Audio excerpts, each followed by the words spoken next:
Well, new at 6, a South Glens Falls man is facing charges now after police say he put a 3-month-old baby in the hospital. Over the weekend, a relative took the infant to Glens Falls Hospital, where a physical exam revealed that the boy had 2 broken collarbones. The Warren County Sheriff's Office was called in to investigate and discovered that man, Christopher Fosmer, was watching the baby for a friend in Queensbury last Wednesday.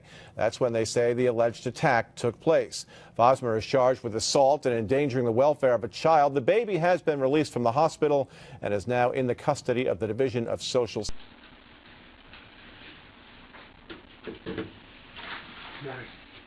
Yeah. How are you? Good morning. What, do you work late? No, I just work every day and I don't get a day off. Yeah. So it kind of takes a toll on me after a while when I'm a night owl and I get insomnia, so I don't really... That's what I figured. I thought maybe you worked the overnight because No. it's a 24-hour place. Actually, Kmart's not 24 hours anymore, believe it or not. No? No, they closed at 11. Oh, no kidding. Yep. Wasn't that long ago. The only place that's open 24 hours now is Walmart in Sarasota. Oh. Yep. The one on Quaker Road's not open 24 hours? Nope, they changed the hours. How come? They said it was driving in certain businesses that they didn't want, that people all hours of the night were coming in, junkies and drug addicts and stuff like that. I guess were stealing left and right at night. Yeah. It's pretty crazy. I mean, even working at Kmart right now, I see people come in here. I talked to one of the guys, a security guy there. Someone tried to steal $600 worth of merchandise. Why do you go to a convenience store trying to steal something if you know you're just going to get caught? People don't think the cameras work. Every camera there works, and they're all being watched. It's pointless. Even I'm watched every day. It makes no sense to me. Why would you take so much time out to go somewhere to steal? Just get a job, go buy it. Mm-hmm. Jobs are hard to come by, but hey, took me a year and a half to get mine, but I got it. How long have you worked there? Let's see, next month will be 24. About 3.5 months. It's not bad. It's a good paycheck. Are you from the area? Yes, from Glens Falls, actually. Is your first name Cliff? No, but that's my father. I think... Did you have a relative that was a cop in, like, Glens Falls years ago? Probably, yeah. What was his name? Years ago, back Honestly, in I really... 50s? I honestly 40s, really 50s, couldn't something tell like you. that. I'll probably have to ask my father that one. For some reason, I looked on their website, and I thought there was an older Probably. picture of a cop in the 30s or 40s. Oh, it wouldn't surprise me. Fosmer. M-E-R. Yeah. I don't know, maybe not, maybe. Oh, it wouldn't surprise me. I mean, I got family everywhere. Now, how old is your dad? My father, 24, he's 47, 48, I believe. Well, he could be possibly older, I don't know. Does he live in Glens Falls? No, actually he lives in South Glens Falls right now. Did he ever live in Glens Falls that you remember? Honestly, from what I remember of him, he used to bounce around from house to house. He was never really there for me. My mom and my stepdad were there for me more. Now, where did you grow up? Glens Falls. Anywhere particular street? You guys are actually going to know my stepdad. He was actually in the paper a while ago. 11 Stevens Street. I don't know if you guys are familiar with that. By the high school? Yep. We know where the street is. We're not familiar with it. What was that all about?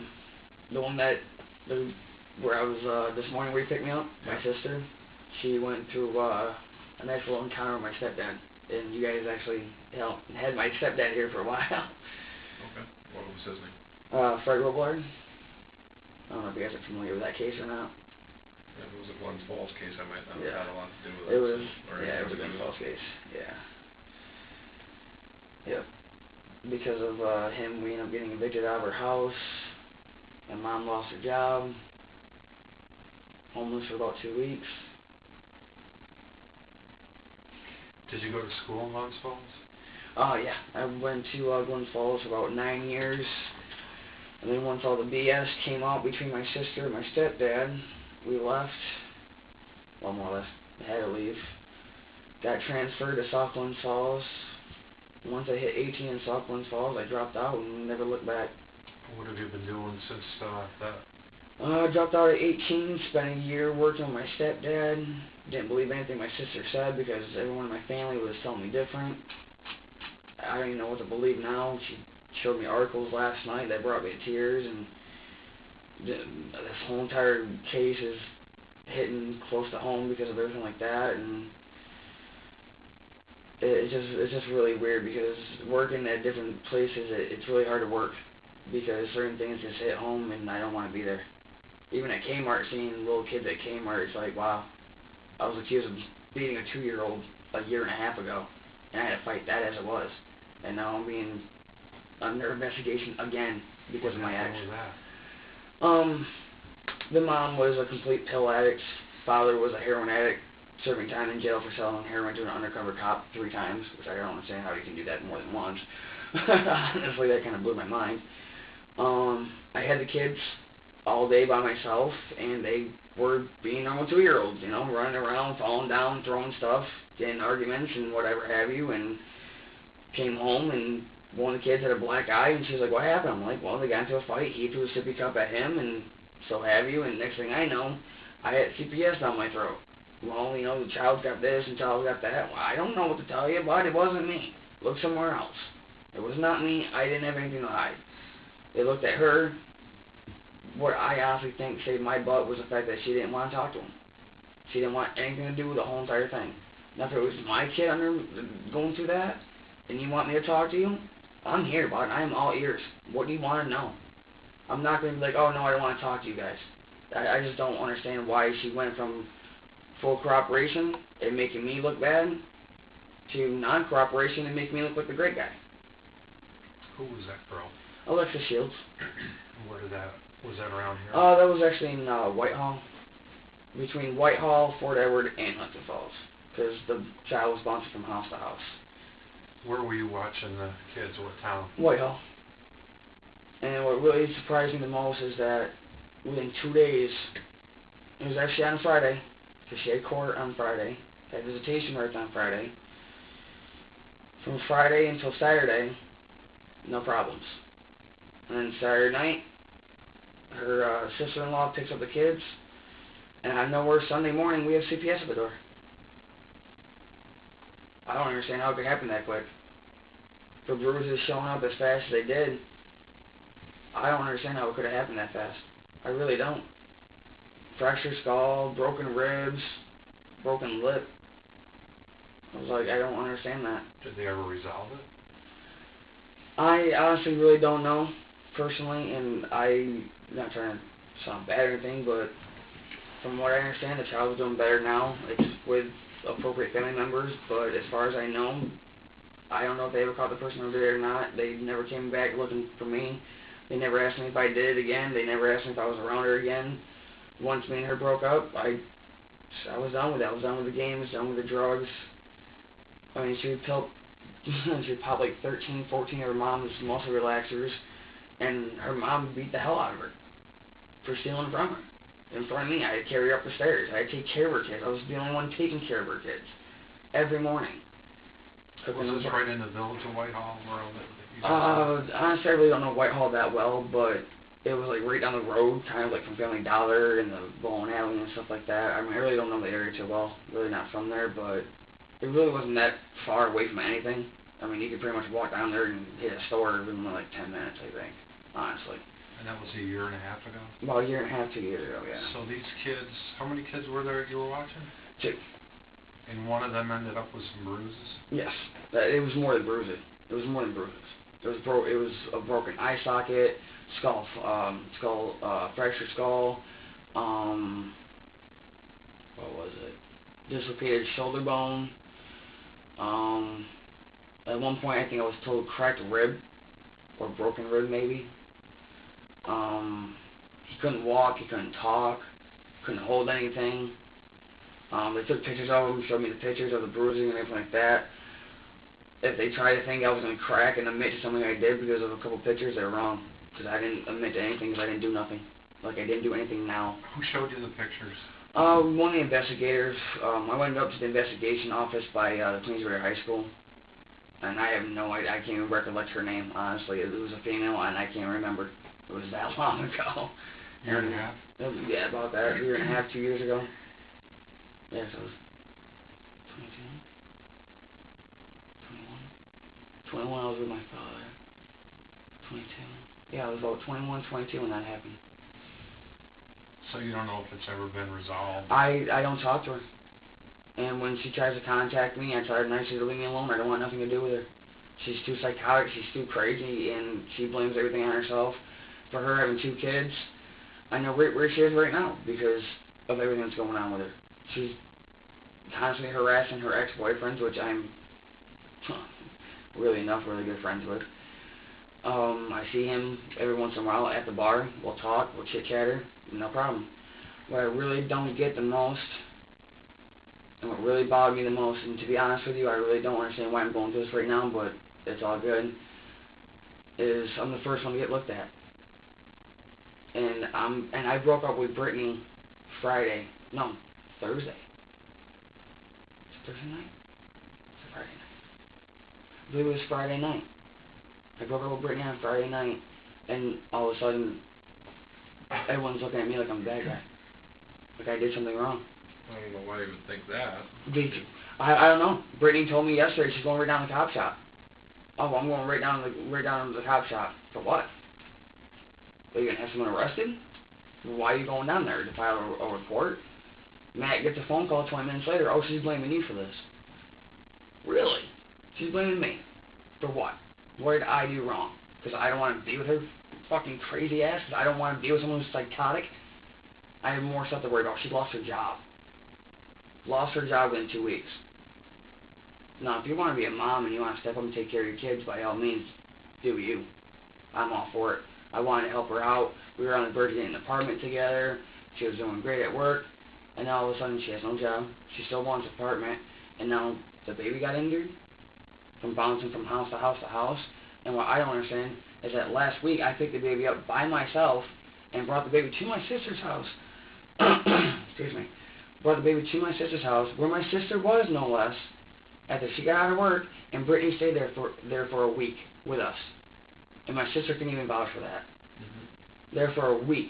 She didn't do anything for a week. No dishes, didn't pick up after herself, constantly left the baby on the floor.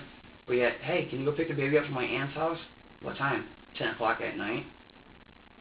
You want a 2-month-old out in this kind of weather at 10 o'clock at night? Really? Your kid. Whatever, not gonna argue, bud. Sure, I'll go pick him up. No problem. Picked up the baby, got back to the house. It was all fine. She trusted me then, but yet I'm left alone in the house for 20 minutes to take care of the baby while her and Matt walk to the store to get cigarettes and whatever have you, and I come back looking like I'm a bad guy because I was left alone with the baby for a whole 20 minutes. But yet when I'm left alone with the baby for an hour and a half to walk from Glens Falls to South Glens Falls, it's all good. I don't understand that. What do you mean by that? When was that type of thing where you were an hour and a half? Because I think her name's Wendy. I'm not exactly sure, but her aunt or whatever have you, I guess, are really good friends enough to be considered aunt and niece or whatever.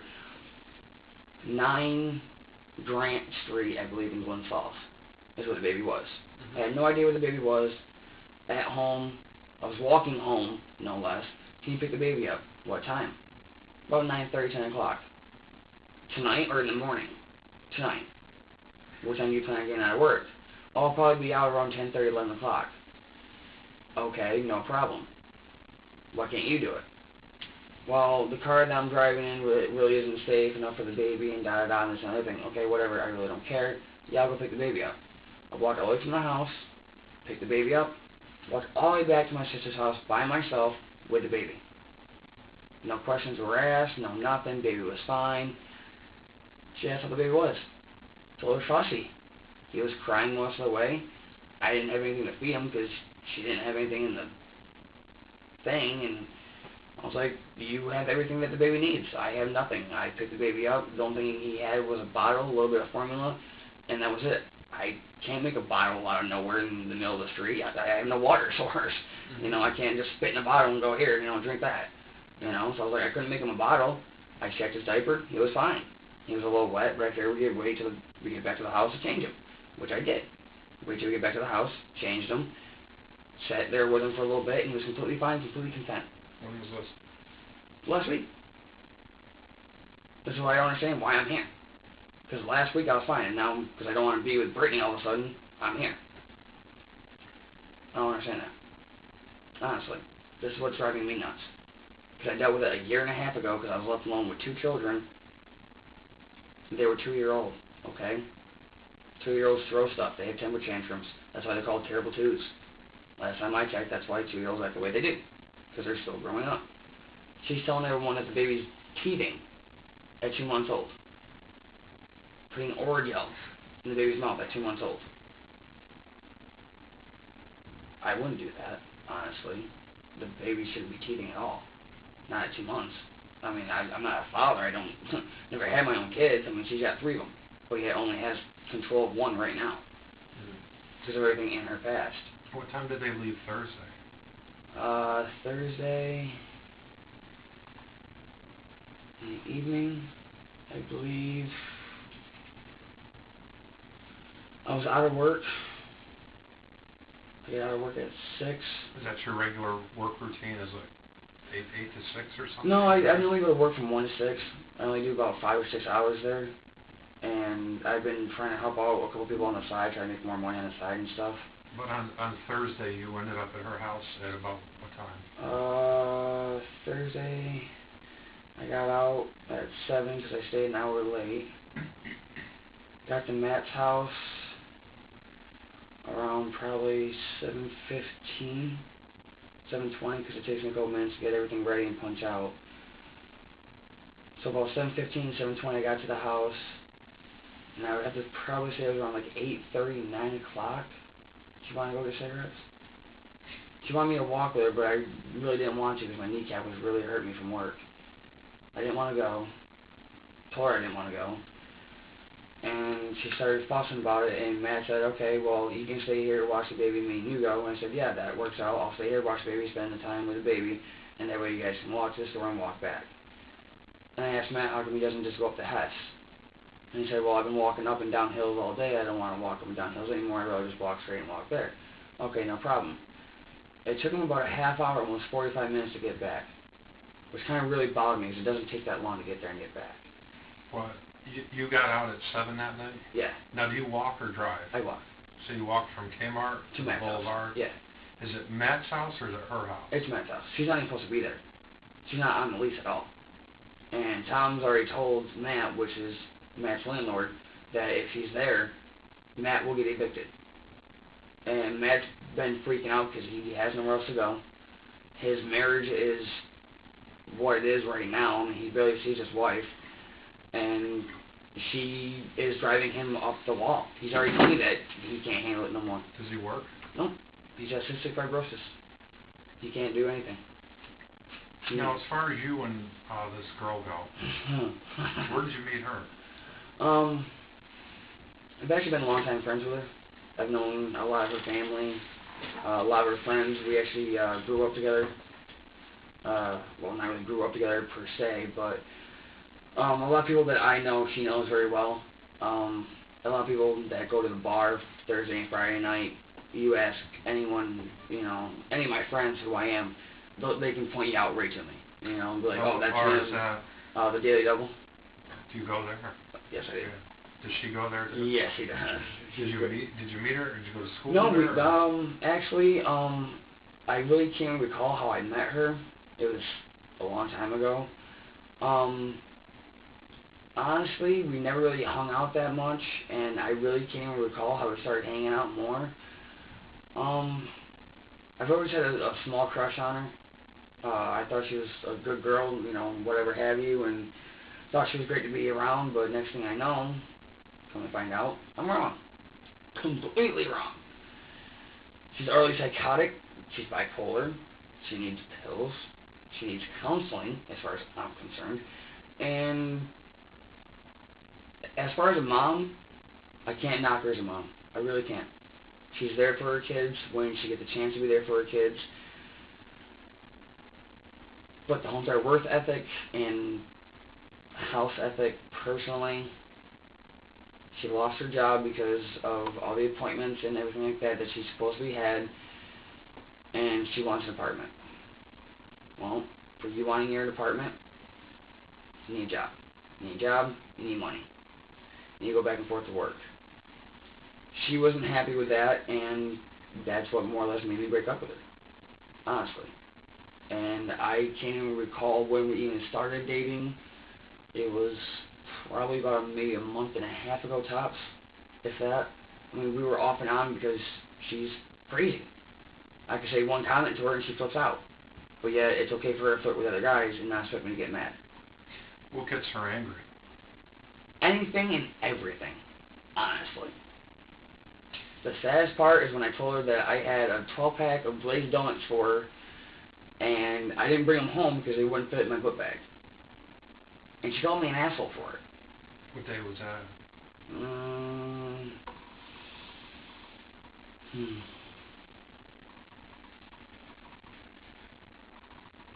Tuesday of last week. Is she hands-on, is she, when she gets mad? She knows her little secrets that no one else knows. So when you cross the line, it's like an instant bomb going off without even any fuse. Mm-hmm. It's just instantly lit and gone. She can sit there and be completely fine, talk to you, and once you're an asshole to her, make one wrong comment to her, I could be a dick to him and have him be, a dick to me, but yet not get into any argument. But yet want to say, you know what, I don't like the way your pants fit you, she'll snap instantly. Well, if you don't like how they fucking fit, then go find someone else who they fit fucking better on. Wow, also I don't like the way the pants fit on you. Go change your pants. I just don't like the way they fit. And that's how she snaps. Does she get hands-on with you, though? Yeah. Oh, yes. What does she do? Scratch my back. She'll pull on my nipple rings, bite my neck, bite my shoulder. She'll sit on me. If I try to move or whatever, she'll go right to my neck. She'll hold me down. I've never laid a hand on her. And if anyone says I have, then they're full of shit. Because I've never hit a woman in my life. I've been raised better than that. I restrain her. And by that, I will grab her by the wrist, put her behind her back, and I will hold her there. Say, are you done yet?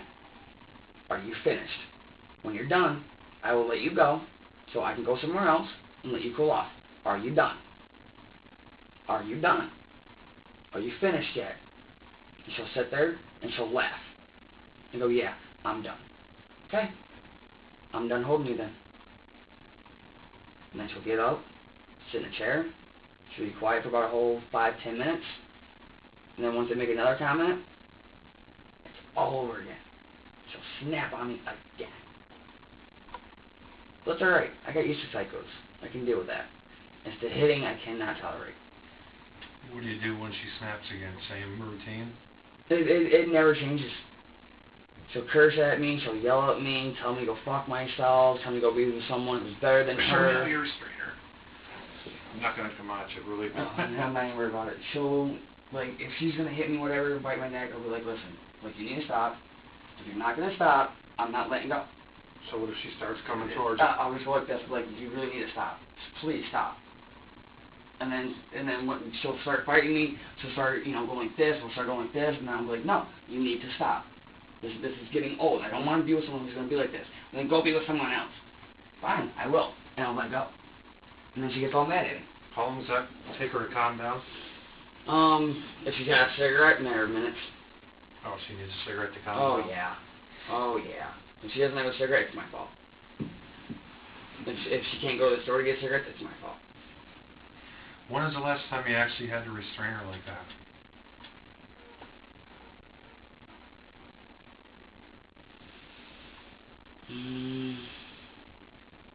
Probably last Wednesday or last Thursday, because we got into a small argument in the house. As in 5 days ago? About that, yeah. She wanted to have sex after I got out of work, and I told her I was too sore and too tired to. And she looked right at me and she goes, are you going to be spending the weekend with me? I said, most likely, yeah. She says, what do you mean most likely? I said, well, I don't know what's going on yet, and I want to go out with my sister this weekend. She didn't like that. because she wanted to go out that weekend. So we compromised. I went out Thursday night with my sister, had a great time, walked home with my sister, no problem, no nothing. No phone calls, no text messages. There wasn't a care on the world for me and my sister that night. Friday night, me and Brittany and Matt and Emily all go out to the bar, and all hell breaks loose. Some guy I don't even know she gets into an argument with, he storms out of the gate, she walks inside the bar, all pissy. Comes in front of me, tries to yank me away from one of my friends, pulls me by the arm, tells me, "You need to come here now," and yanks on me. I had two of my friends hold me back, saying, "No, he's not going with you anywhere. You need to leave him alone. You need to leave him alone. He doesn't want to be with you. You need to leave him alone and back off." And she still has me by the wrist, no less. Still by the wrist. Yanking on me, pulling on me. "You need to come talk to me." All my friends are holding me back. "No, you need to leave him alone. You need to leave him alone. Back off. Go away." And everyone's telling him this. Even one of the bouncers at the bar could tell you she was getting out of hand. And that was Friday. And that was Friday night. Thursday was... Thursday night, I don't know what she was doing Thursday night because I left Matt's house around 8:30, 9 o'clock. Got back to my sister's house around 10:30. Because I hooked it because I had the iPod, thank God. And I waited for my sister to get home. She got home, and we went out to the bar. Is that the night she went for the walk to Cumbies to get cigarettes? Was that Thursday or Wednesday? That I believe was Thursday, because that was the night I left to go meet up with my sister. Okay, so And that was Tuesday, Thursday night. she was mad something about donuts? Yeah, because she has a thing for glazed donuts. I don't understand why, but she does. She's obsessed with them. Mm-hmm. You tell her you have glazed donuts for her, she's your best friend.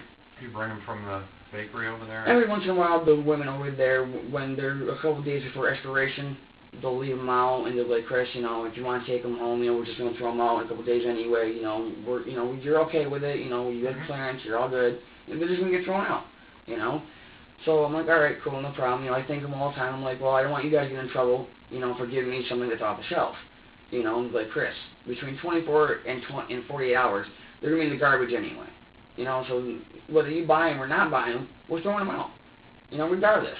So just take them, get rid of them, do whatever you want to do, eat them, whatever, they're still good. Take them home, whatever. All right. Well, I forgot them. Told her, yes, I had them, but I forgot them. Was going to bring them, but they wouldn't fit in the book bag, so I left them there. Was going to go back and grab them before I punched out, and I forgot about them. I'm sorry. Whatever. You don't care. You don't love me then. Whatever. So you leave, if you could be a little more precise, like times that you left and when you got, who was there when you told her you didn't have the donuts? Was there anybody else there? I think Matt was there. I'm not exactly sure. And if he was, I really don't think he heard it. And the baby? Baby, I believe.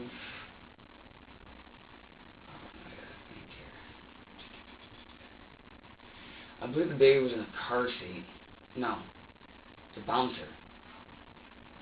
She's been putting that baby in that bouncer a lot. I believe the baby was in the bouncer, and she was sitting in the corner chair in Matt's house. I had gotten out of work at 6:30, so I only stayed there for about a half hour. Walked to the house.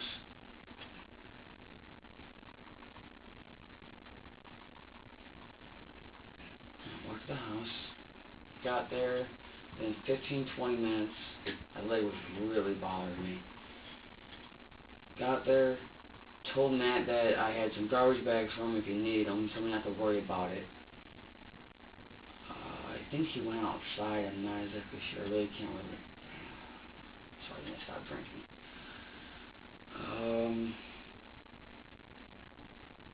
She was in a chair. Told her that I had donuts for her, but I forgot them. Did she freak out on you? No, she got all mad and huffy and puffy and just didn't talk to me. She didn't come at you though? No, the only time she pretty much does that is when, like, she thinks it's funny to fool around. And she'll come over to me and she'll, start nitpicking at me and start trying to tickle me in the side or something. And I'm like, babe, you know, stop. You know, I really hate being tickled there. And she's like, oh, come on. I'm like, babe, you really need to fucking knock it off.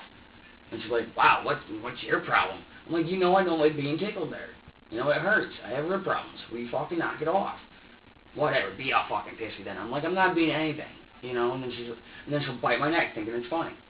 I'm like, babe, that's not funny either. What, it's not your ribs? No So shit. she was a little mad about the donuts not being there. Yep.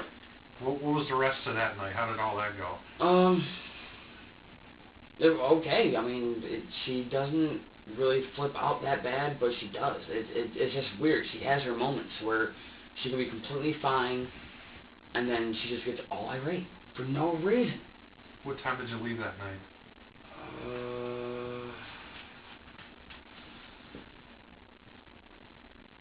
Probably around 9, 10-ish. Everything was good when you left? Yeah. Where was the baby? Baby, I believe, if I'm not mistaken, the baby was on Matt's bed, sleeping with the bottle, if I'm not mistaken. Yeah, because Matt was in the chair. Me and her were on the couch, told her I had to leave.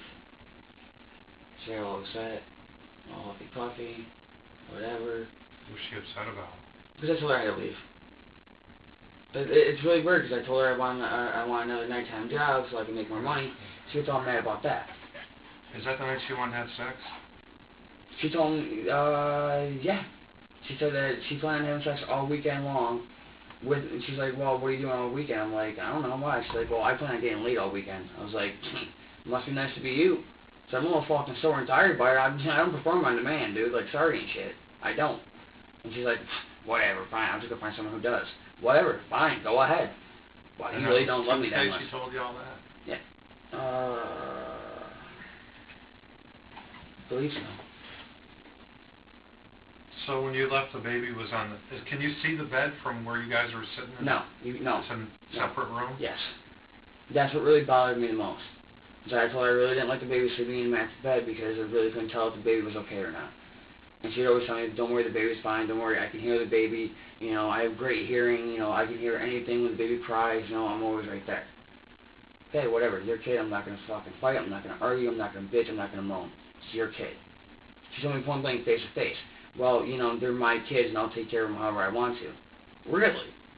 Well, if they're around me and they need to be disciplined and they tell me to go fuck myself, I'm going to go put them in the corner. Hate to tell you, but I'm going to put them in the corner. Sure. I'm not going to hit them. I'm not going to discipline them. Because last time I checked, you can touch a child, child abuse. I'm good. I'm set. Stay in the corner. That's how I was raised. If you got in trouble, your ass is standing in the corner. Do you ever watch any of her other kids? Nope. She doesn't have her other kids. She does not have her other children. At all. She does not have her other son or her daughter. For what reasons? Honestly, I cannot tell you because I was not there. I don't know. I don't want to know. She got them taken away for whatever reason, and that is on her. I was there after all that went down. Not included in nothing or any of it. Don't know, don't care, not my business. The only thing I care about is Cole. That's the only thing I care about. Is making sure that everything goes down right for him. And she told me, you're not the father, you don't need to worry about it. Okay, no problem. But yet, she calls up John, who is supposedly the baby's dad, and starts yelling at him and cursing him out, telling him that we need formula, that we need diapers, we need wipes. And she gets all huffy puffy, starts cursing him out on the phone. I even have his number in my cell phone, saved for her. And her friend Amanda, saved for her. That way she can call anyone that she needs. But it's not good enough. Wasn't good enough then, ain't good enough now. She couldn't get any help from him until she apologized. She didn't want to apologize, so I manned up and I did it for her. Said, John, this is her boyfriend Chris. We need stuff for the baby. Do you mind helping? No problem, not at all. Cool. That's all he wanted was to be asked. Not yelled at, not talked down to, not cursed at, just simply asked. What's his last name? I don't know. I couldn't... Mallard? Does he live around here? Honestly, I never met him. I don't know anything about the guy. I never met him. So you leave Tuesday and you walked home? Yes, I always walk home. Grant Avenue or South Glens Falls? South Glens Falls. Grand Avenue was where the baby was when I had to go pick him up. Which I really don't think was fair of me to have to go pick him up, but whatever. It's a pretty long walk, isn't it? It is. To South Glens Falls from there? It is. And that's what I told her. She's like, well, can you pick the baby up at 9:30, 10 o'clock? I'm like, really? Are you serious? Like, I'm working right now. You haven't worked in a fucking week. You sleep all day. What was the last job she had? Wendy's. She just recently got fired from Wendy's about a week and a half ago, 2 weeks ago, if that. She worked there long? No. She didn't last a month. Did Mishenko ever work at Wendy's? Nope. He, as far as I know, the only job that he's ever had was years ago, and it wasn't even in the same county. Mm-hmm. What was your Wednesday like? Wednesday was good. Wednesday was fairly okay. I got out of work. What time did you go into work? 1, like usual. I try to leave my sister's house between 11:30 and 12 because it takes about an hour and 10 minutes to get there roughly, depending on what way I walk there. So I normally leave between 11:30ish and 12. Get up between 11. Walked to work. Got there fine. Had a good day at work, surprisingly.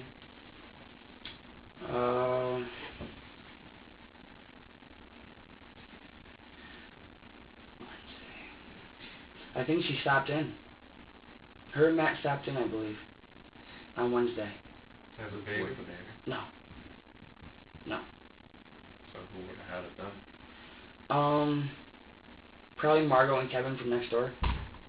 Because they like to babysit every once in a while for her. Because Margot likes spending time with the baby and stuff like that. So they go over to the next door neighbors, ask them to watch the baby while they come and visit me at work. With me not even knowing anything about this. And I've been yelled at more than once for them coming to the job. And I keep telling them that they can't just show up randomly. They gotta wait for me to let them know when I'm on break. She doesn't care. She'll walk right in there, find me. I'll be cleaning something up. Oh, well, can you go smoke a cigarette? No, I'm busy right now. I'm working. What time did they show up? Randomly. They'll show up in... What time? Sometime between 1 and 6, right? I was on break at 3. I went on break at 3, and they showed up probably around 3:30ish. I went outside with them for a half hour, smoked a couple of cigarettes with her, told her I had to go back to work. She got all pissy, and she likes to play that whole entire kissing game where she thinks it's funny to constantly want to kiss, and won't let me go until she gets one, and then it's another one, another one, another one, another one. I'm like, I really gotta go. Whatever, fine. Yeah. See where this is gonna go. Okay. And then I'm like, Matt, I gotta go back to work. He's like, yep, I know. He's even yelled at Brittany. Brittany, he's gotta go back to work. We gotta go. You know, he's even told her, he's gotta go. You know, it's 4 o'clock, but, you know, we gotta leave. You know, he's gotta go back to work. She doesn't want to. You know, she never wants to leave, but she does. She'll leave. And I'm like, okay, well, who's got the baby? Oh, well, you know, the next door, or so-and-so's got him, or he's here, or whatever. Where did she say the baby was? I think she told me Margot's, I believe. I asked her where the baby was, and I was like, okay, so where's the baby?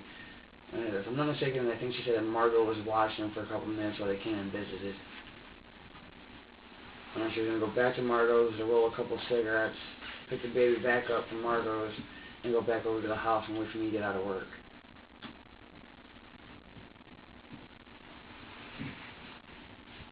So I got out on Wednesday. Did she ask you if you were going to come over?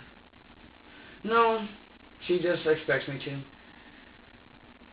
She'll just give me that look like, you're going to come over, right? That kind of look, and I'm like, I guess so. And then she'll be like, uh-huh. And then she'll walk away. Matt will ask me, yo, you going to come over after work? Most likely, yeah. Okay. Well, door will be unlocked, we'll probably be home. Okay, no problem. So you get out at 7 that night? I believe so, yeah. Walked over there? Yep. What happened when you got there? Nothing, it was all hunky-dory. Everything was all fine, no problems, no nothing. She had the baby, Matt was holding the baby for a little bit, I was sitting on the couch with her, smoking a couple of cigarettes, and Baby was fine. Baby had no problem sleeping, everything. Woke up every once in a while. Of course, being a 2-month-old, crying, freaking out. And, of course, I say the same thing every time. I always say, he's probably hungry or needs a diaper changed. Yep, probably right. I know I am, because he's been sleeping for a while. He probably needs a diaper change, or probably he's hungry. You want to feed him, baby? If you want me to, sure. I don't care. I'll feed the baby, sure, whatever. So she'll give me the baby, or give Matt the baby, or she'll take the baby, and one of the three of us will feed him. And then one of the three of us will change him, and he'll be fine. She'll put him in the jumper or the car seat, and rock him back and forth until he goes back to sleep again. Was the baby crying when you got there? No. Matt was holding the baby? I believe so, yeah. Matt was holding the baby. I asked him how the baby was doing. He said fine. Baby looked fine to me. Baby looked okay. And I said, okay, well, you want me to take him for a little bit so, you can, relax your arms or whatever, sit down and relax. And for him having a disease that could kill him, he'd be a really good dad. Because he does not let that baby out of his sight, out of his arms. He pretty much fights with Brittany to hold the baby. When he wants to hold that baby, he wants to hold that baby. He does not like letting go of that baby at all. Does she ever try to, no. like a tugging match, like, I want... No, as far as I know, she'll just get up and, as far as I can tell, she thinks it's fine to play around with him and whatever, and she'll be like, oh, well, it's my baby and whatever, and if I want him, I can have him, and Matt's like, yeah, well, who's got the baby right now? I do, and da-da-da, they'll go back, and, they think it's funny to argue, and I mean, I gotta admit, it is kind of funny because she gets all mad because Matt won't give the baby up, and it's kind of like, by the time you're a kid and you're holding him more than she is right now. How does she get the baby back? Matt will be like, oh, well, if you're not going to stop bitching, here you go. He'll be like, here's the baby. And she'll be like, thank you. She'll take the baby back, sit down with me, and then she'll be like, she'll, hold the baby and whatever, feed the baby or whatever, and then, I'll look over, I'll be like, no, he's content, he's fine, there's nothing wrong with him at all, I'm like, why wouldn't you let Matt finish watching, a movie holding him, Because I want to hold my baby. Okay. I'm not sure if I misunderstood you. Hold your baby, bud. A little while ago, did you say the baby was fidgety that night? Oh, fine that night. He was a little fussy and stuff because he's a normal 2-year-old. But, I mean, Matt takes care of that baby 110%. When did he become fussy? And just every once in a while when he wakes up. I guess so she's been saying the baby's been eating. 7:30, you walk in. I'm just trying to... 7:30, roughly get there around 7:15, 7:30-ish. Matt's got the baby. Matt's got the baby. She's on the chair. Well, couch, whatever you want to call it. Baby's fine. Baby completely fine. Completely fine. No problems, no nothing. I have noticed, though, every once in a while, even with Brittany, with myself, with Matt, no matter who holds the baby, when the baby's sleeping and you move just right, he likes to move his head around a lot, which really bothers me a lot because nobody really holds his head. And he'll roll his head over like this, and it's kind of like, okay, well, I think his neck's going to snap or something, so I'll hold him in place. And then Brittany's like, you really can't do that. I'm like, why? She's like, because, he needs to, be able to move. I'm like, he's rolling around like a fucking bobblehead, bud. Like, I'm not going to stand here and let the baby's head go backward and fucking forward and smack off my chest. It ain't happening. Oh, that's fine. He'll be fine. Really? That's normal to you? I don't think that's normal. Last time I checked, that wasn't normal. But, okay, whatever. I'll do whatever you say.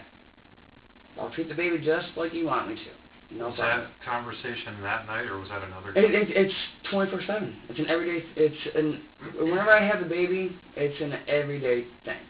Every time. If she doesn't like how I'm doing something, she'll correct me. With a quickness. Well, you're not doing this right.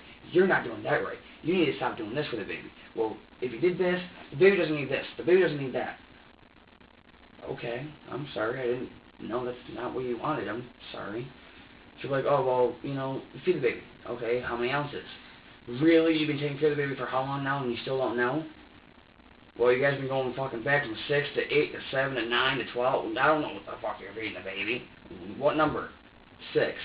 Okay, no problem. What really upset me the most is that feeding the baby milk, some syrup stuff and a thing of baby formula really got to me, because the baby was giving us dirty diapers almost on a regular, like constantly, and I was like, sweet, you know, okay, cool. Caramel syrup or something like that, I think. Carob syrup. Yeah, Caro syrup. That's what she was using. Black colored stuff. It was clear, kind of like clear. I want to say you took like pancake syrup and took the black out of it. That's what it looked like. And she stopped using that for some reason. I don't know why, but she did. She went right from milk and Caro syrup and a little bit of baby formula to straight out water and baby formula. And now all of a sudden the baby hasn't shit in like 2 or 3 days at a shot. Will not do it at all. But yet has little pebbles coming out every once in a while. I don't understand that. I don't understand why you would switch from one thing to another. Why would you go from feeding your baby milk and Caro syrup and having dirty diapers on a regular to changing it to just straight up formula and water? That's what I don't understand. That's what really bothered me, because I was like, you can't do that to a fucking kid. You cannot do that to a baby. Well, it's my baby, I can do whatever I want. Whatever, but I'm tired of fucking arguing with you. Tired of it. So getting back to Wednesday, It was, you sat on the couch and had a cigarette with her, yes, I did. and Shanko was holding the baby. Baby was okay? Baby was fine. What happened as the night went on? What happened? As the night went on, baby was fine, crying every once in a while from being hungry, dirty diaper, peed a lot, got changed. Who changed the baby?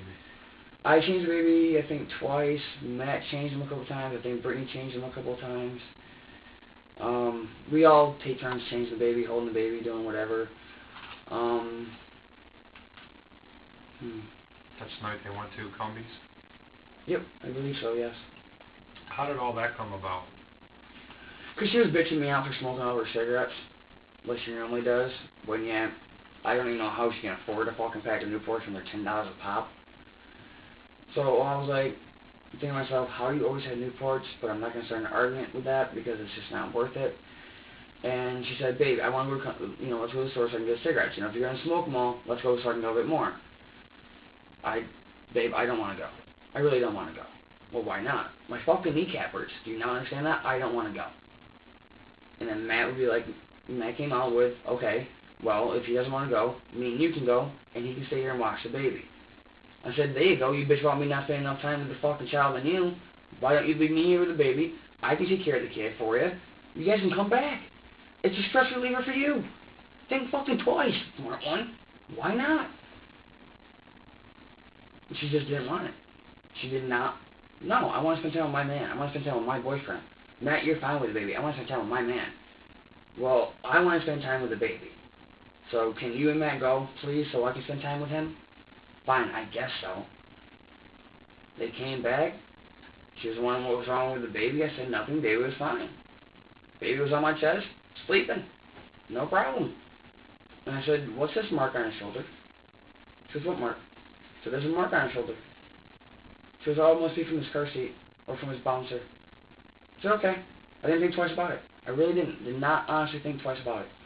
She had the baby more than I did. I barely go over to the house because I can't stand being around Matt's wife, let alone the way the house is. And I told her that I'm not going to be around at the house if she's going to be there, and I'm not going to be there if the house is going to be destroyed. And I told her that point blank to her face, and I told Matt to his face. I'm sorry, but I can't. I'm not going to be in a house where there's nothing but fucking fruit flies. How can you subject your child to that? There's nothing but flies around because of her fucking guinea pig that she's never there to take care of anyway. And yet, Brittany has no problem taking care of that house to make sure that her child's allowed there. And she wonders why I don't come over. Matt got out of the hospital on Monday. It took me until Wednesday to go over there. It took me 3 days to go over there. When I knew he was out of the hospital, Monday. What time did they leave for Cumbies? I'd probably say around like 8:30. And then Matt handed the baby over to you? Well, Matt gave her the baby, and Matt was getting ready. She had the baby for a little bit. And I said, okay, well, if you're going to the store, then give me the baby. And she goes, okay, no problem. She handed me the baby. She got ready, and they left. What was the baby wearing? A onesie, like usual. Just a onesie and a diaper. If even a onesie at all. What do you mean? Well, can you remember if it was in pajamas or if it was just a diaper? I believe he has a onesie on. I believe. He really wasn't that hot out that day. And so I really didn't like him being in a onesie if it was really hot. Did you have to change him at all? Yeah, I had changed him a couple of times. I think I changed him 2 or 3 times when they were gone. My cell phone was off, so I couldn't call him or anything like that. I haven't had a phone in like a week and a half. 2 or 3 times in 45 minutes? Yeah, he really does pee a lot. Seriously, like, he really does. You can ask anyone. That baby pees a lot. It's almost like every 15, 20 minutes he will pee in that diaper. Like, it's crazy. It's insane. And I even told her, and he's like, and she goes, okay, how many times you change the baby? I said 2 or 3 times. She goes, you peed that much? I said, well, you guys have been fucking feeding him almost, every half hour. Yeah, he's got to pee that much. She said that he's not been giving me dairy diapers at all. He's just been peeing a lot. Why is that? Oh, it's probably just a formula. Okay. I'm going to leave it at that. Whatever, baby's fine. Here you go. Take the baby back. And that was it. That was the night. I just left and went home. And that was it. When they left, who had the money, her or Andrew, to get cigarettes? I think Matt had the money. Did she hit you up for money? I don't get paid until Friday, so I don't have any money on me until Friday. Was she mad that you were smoking her cigarettes? Not so much mad, but I think she was more mad because I didn't ask, more or less, and I think she wanted me to ask her. But whenever I have cigarettes, she doesn't have to ask me for them. She just goes in there and takes it, which really bothers me. So when they left, you really don't know who was going to pay for them, right? I didn't even know she had money. She just told me, baby, if you're going to smoke all my cigarettes, I got to get more. Okay. So they go, you have the baby. I had the baby for almost a good half hour, 45 minutes. I mean, it was amazing how long it took them. Diaper and a onesie? I believe so, yeah. Is there air conditioning in the house or fan? Air conditioning in Matt's room. There's only one. And there's one fan in the house, and that's in the living room. And that's it. Was that running then? It's always air on. on? Yeah, it's always on. It's always on. Cool the whole apartment down? Not really. Honestly, no. She sleeps in Matt's bed with a baby, which I really don't think is appropriate. I told her that many times. And even Matt told her that. She sleeps in Matt's room and Matt's bed because the AC's on 24/7. So she goes in there to cool down with the baby. And honestly, it really does help the baby calm down because of the coolness. Because when the baby gets really, really hot, he tends to throw up, and he tends to pee more, which I really don't understand how that works out, but it does, I guess. I don't know. So you've got the baby. I had the baby for about half hour, 45 minutes. Did you feed the baby at all? I tried to make the baby a bottle, but he wouldn't take it. He wasn't hungry. When you were making the bottle, where'd you put the baby? Put the baby down the couch, snuggled him up in the biggest blue blanket that's always on the couch, and he had the donut pillow around him. And that's what she uses. She said it's fine, that you can leave him like that while you go make a bottle, it's not going to take you that long, it's whatever. So I said, okay, no problem. I didn't think it was right, but it's not my kid. I'm only going to listen to the mom as so far as I can, So I was like, alright, no problem. So I put the baby down, curled him up, completely wrapped him up, and I put the pillow behind his head, lifted him up so that way his head was on the pillow, and that way his body was inside the pillow. So if he tried to roll, he could get stopped, just in case. And I try to be as fast as I can. I don't like to microwave the bottle at all. It takes too long. So I turn the hot water on, let that go for a little bit, and when I think it's appropriately enough to where the microwave would do, I put the bottle, fill it up with about 6.5 ounces of water, take about 2 or 3 scoops of formula out, shake it up, give it to the baby. No problem. Well, I made the baby the bottle that night, and he did not want it at all. Did not want it. He didn't want to lay there. He didn't want the bottle. I tried getting the pacifier. He didn't want the pacifier. I don't know what his problem was, but he was just really cranky. What's really cranky? I mean, cranky, when I hear Cranky, that, like screaming like could so mean- loud it could shatter a window. Like that cranky. Like it was so loud, it was like, wow, like ear-blowing pitch noise. And I asked her, how come he's doing that? She goes, oh, probably a bad gas built up. Did you call her or something and say? No, the I baby's- had to wait for her to get back. So how long was the baby cranky? About 15, 20 minutes. I was trying to burp him. I would bounce him on my knees like this and have my hands on his back. And every once in a while I would get a burp out of him. I'm like, okay, cool, And then he start falling asleep. I'm like, well, I'm not going to bounce you on my knees and hold you here if you're going to pass out on me because I don't feel safe doing that. So I would pick him up. Start screaming instantly. The second I moved him, freaked right the fuck out. Like I was abusing the hell out of him or something. Like, boom, right there, once you picked him up, all hell broke loose. So I put him right back down. How did you pick him up? I would go like this with him and lift him up like this. So this way my fingers will be underneath his jawline right here. And that way my thumb will be in the back of his head. And that way when I would pick him up, this way I can elevate him nice and slow. And I would always lean with him, and that way I would go like this. Oh, so he's face down. Face down. And you're facing picking that him way. up by the chin? Both of the arms were sprawled out like this. So he would be looking like this. I would be bouncing him nice and gently like this. And he would be almost completely passed out. No crying, no fussing. I don't know why he likes it, but he liked it. So, I'm doing this, and every once in a while I'll get a burp. Okay, cool. Well, I would pick him up, and I would go like this, because I really don't like picking him up underneath the throat. It bothers me. So I would put my index fingers underneath his chin, and then my fingers behind his head. And that way I could lift him up just like that, and underneath the arms. And that way when I lifted him up, he would have no problem, head was completely secure, and that way he couldn't flop around, and he was all secure, right in my arms. That way, just in case anything happened, I still had control of him, just in case. Because I got 4 scars on my wrist, and my wrist tends to give out. And I told Brittany I don't like holding a baby when my wrist is hurting. She doesn't care. So I hold the baby anyway. And I've almost lost control of the baby 3 times. I'm not gonna lie about that. It scared the hell out of me. I've gone to Brittany and told her, you gotta take the baby, my wrist is killing me, I can't hold him no more. Well, why not? No, surprisingly, it really didn't. I mean, I work with it completely fine. I mean, the garbage, it weighs more than he does, and I can pick that right up over my head and throw it in the dumpster with no problem. It's just that every once in a while... This is a baby, though. Yeah, but out of like nowhere, it just gives out.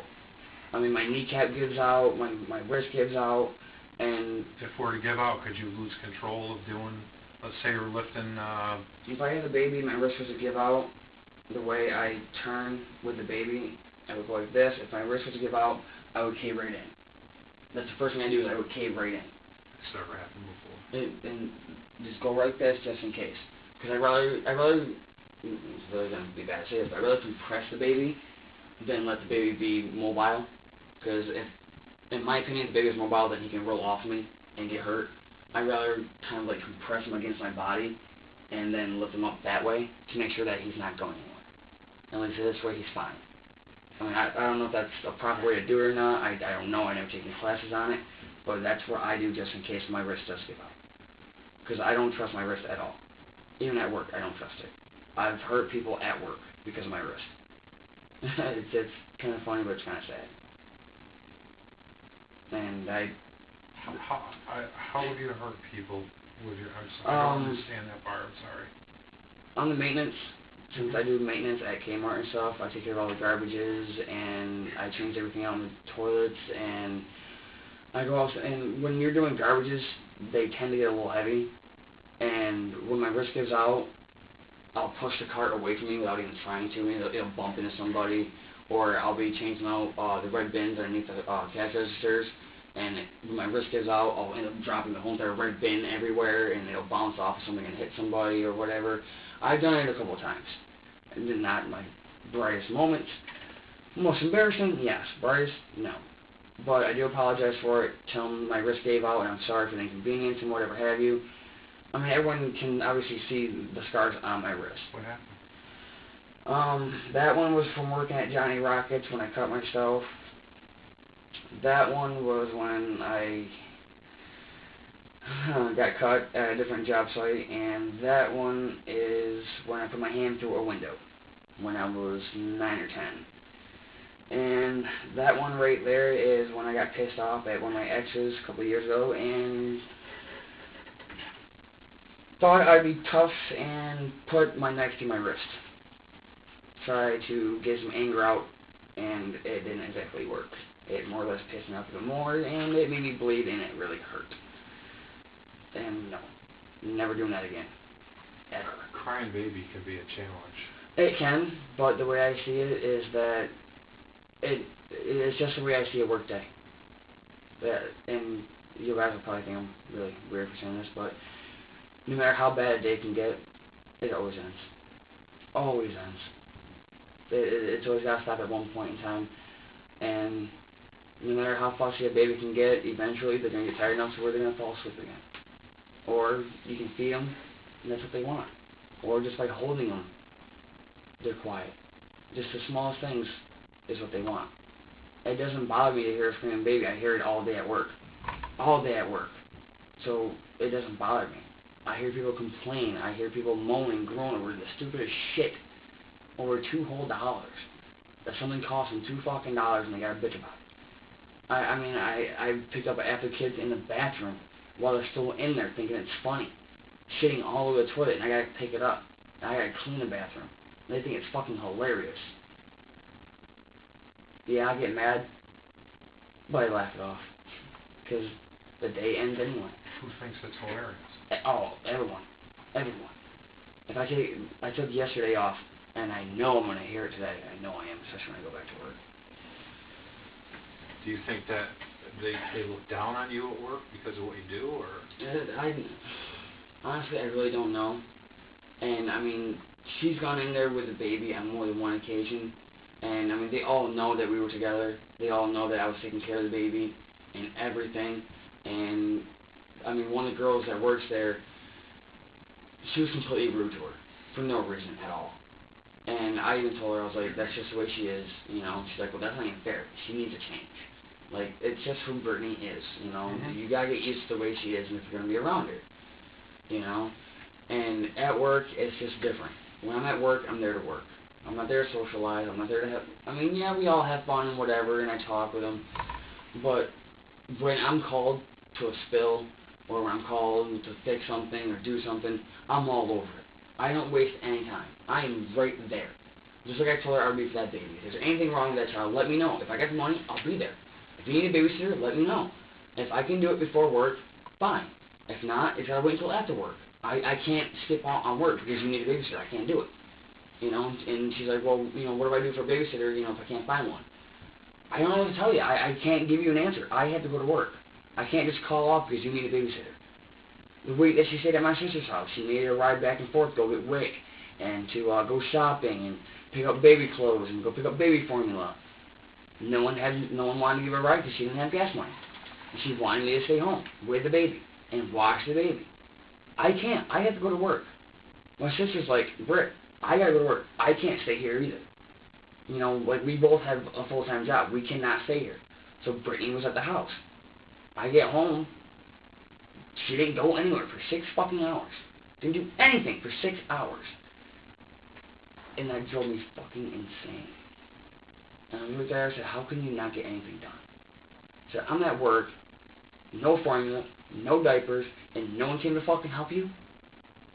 With a 2-month-old baby, no one came to fucking help you. Are you serious right now? You're going to tell me that no one came here to help you with that child? No, because everyone wanted gas money. Why do I not fucking believe that? Why do I not believe that when you had the fucking stroller in my sister's room, car seats right there, you could have walked your ass anywhere to get help, and you didn't want to do it? Why is that? Because you're fucking lazy. Because you don't want to do anything. You can't even hold on a fucking job. And she expects me to fucking bend over backwards. I'm not bending over backwards for anyone unless they fucking deserve it, period. And I'm not going to take responsibility for something I didn't do. I'm not going to go down for someone when they know they did wrong. I mean, I have no problem being there for people and helping people out, but when it comes to this shit, it really does aggravate me and send me over the edge, but I don't get mad at it. I can't get mad, because it's not worth getting mad at. So she's out at Cumbies, And the baby was, you said, like, I think 15 minutes was kind of fussy. Within about Crying. 15, 20 minutes was kind of fussy. Now, that was like screaming at the top of his lungs kind of thing? I would hold him and he would just, I would pat him on the back, just doing whatever I could, and he just leaned his head back and, wow, right into my ear. And it was like, oh, come on, bud. You really gotta stop. Like, come on, bud. Like, come on, you really gotta stop. And he'd do it again and again and again. I'm like, oh. I'm like, I really can't wait for your fucking mom to get here so you can scream in her ear and piss her off. And that's all. I know that's not his fault. It's But not you his. laid him out. I would pick him up the same way that everyone else does. At least that's the way I think everyone else does. I more or less grab him right by the nipple area with my thumbs, and I grab him by the back, and I never go underneath the armpits, ever. I was always told never to do that just in case, because the baby could slip right out of your hands. So I don't do that. So when I pick him up off my chest, I had him by the nipple area, and my fingers were completely separated on his back. And I went just like this, sat him down, laid him down like that, and that way I went like this to his head, turned his head sideways, that way he could breathe. That way I didn't snap his neck, and that way I didn't hurt him. Took his legs, stretched his legs out, and all I do is I put my hands on his back and just went like this. That's all I would do. Was he still crying? He was, but after a while, he let out a couple of burps, and then he was still crying, and it got really bad to where I had to stop, because I couldn't tell if he was breathing or not, and I didn't know if I heard him, and I had to check down, and I had to like lift his head up, and there was a pile of drool on my pant leg. I'm like, okay, well, at least I know you're drooling like crazy, and at least I know you're breathing. And he started fussing again, because I stopped. Was he thrashy? No, not really. When I bounce him and I'm like this, he's really calm and he's really still. And that's what really scares me, because I didn't know if I heard him or not. Because I didn't know if I crushed his lungs or if I hurt him or if I was bouncing him too hard and I hurt his neck or something. I stopped because I was freaked out. I didn't want her coming home, oh, my fucking kid's dead because you don't know how to take care of a baby. No. Did you think there was a time that he stopped Yeah. breathing? Did he stop breathing? No, because he was just breathing nice and slow, and that's what scared me. Because when I'm bouncing him, I couldn't tell. I was like, okay, yep, and then about a couple minutes go by, I'm like, are you even fucking alive anymore? Like, did I kill you or some shit? And then he was like crying. I'm like, oh, okay, well, you're obviously still alive, so apparently I just pissed you off again, and I go right back to doing it. And then he'd constantly drool. And then every once in a while, I hear a burp, or he fart. I'm like, okay, I know that must have hurt. I mean, when you don't go to the bathroom for a couple of days, it hurts. I know it does. You're right. You know, constipation sucks. And that's why I asked him, like, how long has he been constipated for? He goes, oh, a couple of weeks. And you don't go get your fucking son checked out when he doesn't take a shit for a couple of days, let alone a couple of weeks? Are you serious? Was there a time that you thought that he stopped breathing? Yeah. There was. That's why when I was bouncing like this, I would stop. And I didn't feel anything. I didn't hear anything. I was like, oh, shit. I was like, oh, fuck, maybe I'm bouncing too hard. And I just try to remain calm, like, okay, just don't freak the fuck out. Just relax. He's okay. And I would roll him over, and that's when he would freak out, because I moved him. And that's how I knew that he was awake. I had to physically move him in a different position to see if he was okay. I was freaked out. I didn't want to hurt him at all. I didn't want to kill him. I didn't want to fucking I didn't even want to touch him. I really didn't. I just wanted to leave him there. Honestly, I didn't want to fucking touch him anymore. Did you think that you hurt him? Yeah. How? Just by bouncing him. I've been told that you can crack ribs, that you can puncture ribs, that you can break their neck, that you can, break their spine even, because they're so fragile. And I'm like, just holding him there and just not feeling anything for a couple of seconds, I was like, he's dead. Like, oh my god, like, I just killed a fucking 2-month-old child. Like, I'm freaking out. Like, I'm like, oh my god. Like, what do I do? So I would roll the baby over, and then he would start freaking out. I'm like, okay, cool. I'm like, okay. That's a little bit relieved. Now I can go back to bouncing a little bit, Sure. And then, I'm bouncing, and I'm like, all right, well, maybe, I'll stop. Stop, look down, and he's almost completely out cold. And I know that because I lean over, and I put my hand right next to his mouth. And I feel it. I'm like, okay, cool. I know he's sleeping. Sweet. And then out of nowhere, boom! He wakes right the fuck up because he's not being bounced anymore, and he's pissed. I'm like, okay, well, I know you're mad, so whatever. So I was like, okay, well, maybe you need your diaper changed. Maybe Was he crying again? No, he was just kind of like, kind of like being like fussy, like he was trying to go to the bathroom, but he couldn't do it. Kind of like he was trying to push it out, but was just, he just couldn't do it because he didn't have enough strength or something. And I was like, okay, well, either you're trying to go to the bathroom and you can't do it, or you're starting to get fussy again and you're going to start crying. And he kind of made a couple whimpering sounds. I'm like, okay, maybe you want your bottle, maybe you're hungry, you know, you did burp a couple of times, maybe you're hungry. So, you know, I lifted him up like I, you know, always normally do, right from underneath the chin, back of the head, lifted him right up, completely surrounded, and laid him in my shoulders. Just like this, lean him back down, got him comfortable, and I put the baby, you know, the bottle in his mouth and feed him that way. He took it with no problem. I was like, okay, so I know I burped you a couple of times, so you're not fussy anymore. You're completely okay. You're fine. Sweet. No problem. I've asked Matt and Brittany on more than one occasion what the mark on his shoulder was. It was new to me. I didn't see it before. And it looked just like a fucking 7. Like a 7. Where was it? I mean, if you use your own shoulder, where did you see it? Look down. Picking him up. He's on his right shoulder, I believe. Roughly right around here. Okay. And it looked just like a 7. So, we'll back up a little bit.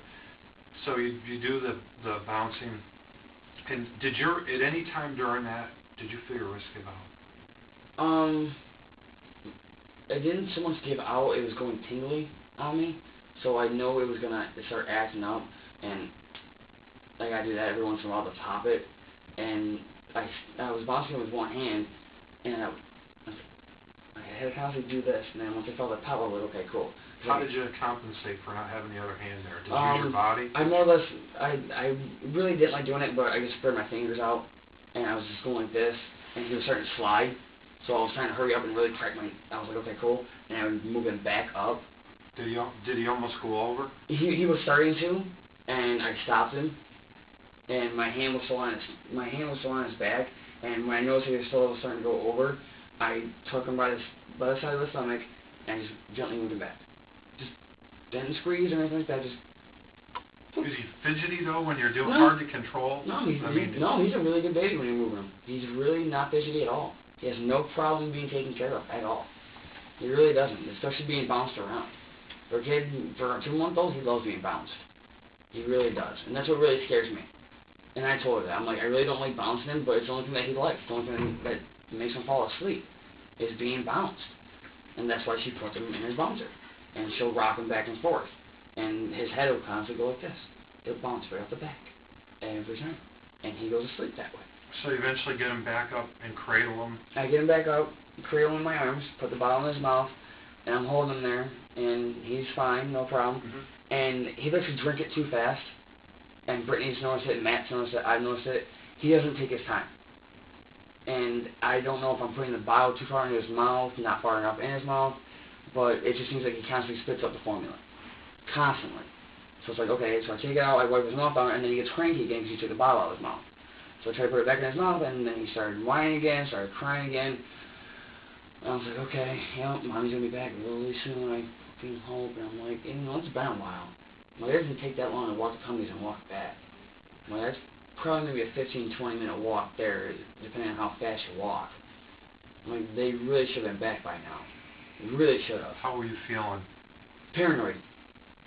Honestly, because everyone keeps saying that Matt and her have been sleeping around together. What was bothering you about her not being back? The fact that I got left with her kid. For her saying it's her kid and that no one else is going to take care of it and this, that, and the other thing. Did you think maybe something was wrong with the kid?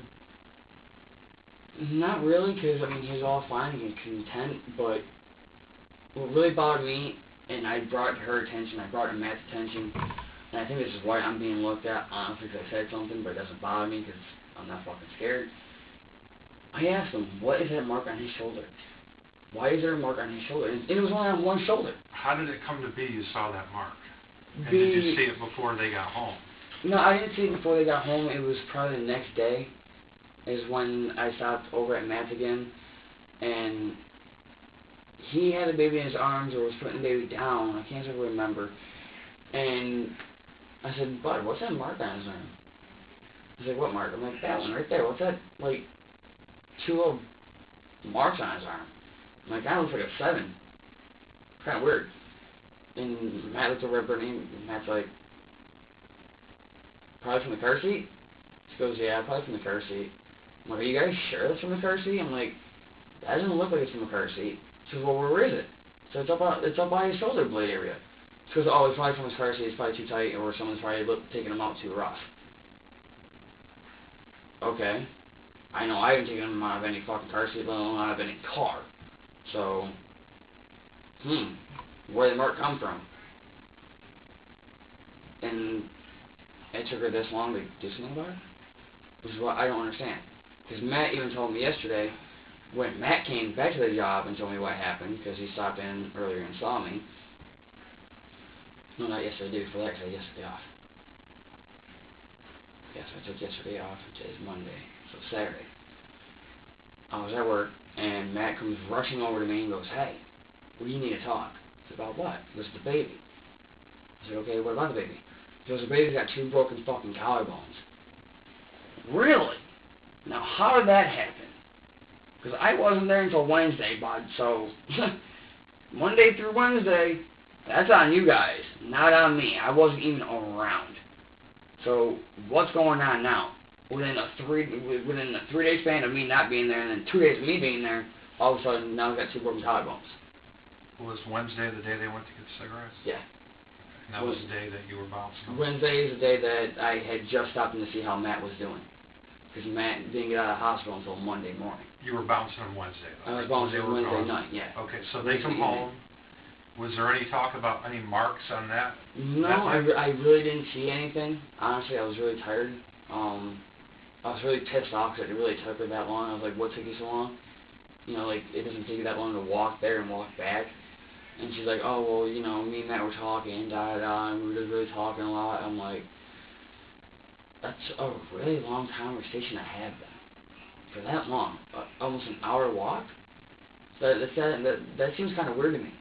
She goes, what's weird? And Matt's like, what?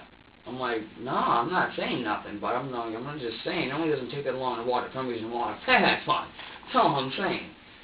And it really didn't think twice about it, honestly. Did you tell her the baby was acting up while she was gone? I told her the baby was fussy every once in a while, and she's like, yeah, tell me something I don't know. And I was like, well, you know, baby was fussing every once in a while, didn't want his bottle. I tried to do everything to calm him down. I was bouncing him on my knees. I mean, she's watched me do it. She's watched me bounce to him on my knees. Just be careful. I know. I got this. Don't worry. He's okay. He's not. You hear him freaking out? You hear him crying right now? No, he's fine. You're okay. And that was about it. I mean, I was taking care of the baby until they got back. They got back and handed the baby off, and I was like, I gotta go. And she's like, why? I'm like, because I gotta go home. I have shit to do tomorrow. Jessica wants to talk to me. I gotta go home. Do you know what time you left? Probably around, I would say 10:30ish, because my sister wasn't even home. She ended up staying somewhere else. So you left about 8:30, got back about 9:30? They left about 8:30, got back around like 9:30ish, yeah. And then I bounced about an hour later because we were watching a movie. And the baby was completely fine. Completely content. I mean, no problem, not fussy, not nothing. Where was the baby then when you sitting in the couch or in bed or crib? Have a crib for the baby? No. Have no crib? She doesn't have anything for the baby when she's at Matt's house. That's what really bothers me, is that for a 2-month-old baby, she sleeps with him. And that's what really bothers me the most. Because honestly, maybe she heard the baby in her sleep and she doesn't realize it. Did you want something to drink? I would love something to drink. Did you want one of these? I don't care. I can't afford one right now. I'm broke. Yeah, we're good. You got it.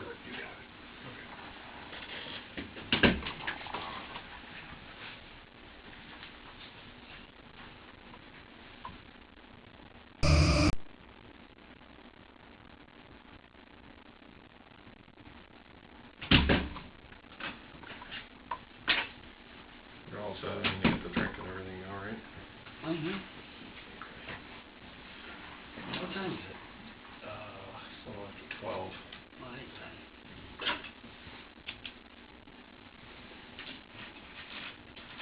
I definitely need a cigarette.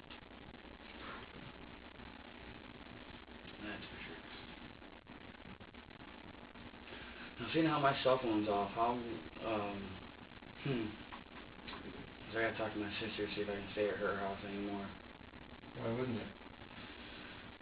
Because someone ran their mouth telling my sister that I didn't believe her about certain things in the past, and she more or less told me to get the fuck out of her house this morning. Oh, well, maybe with a little bit of time she'll cool down about that. And Well, that's what I'm hoping. why pick at it at this point, right? Yeah, exactly.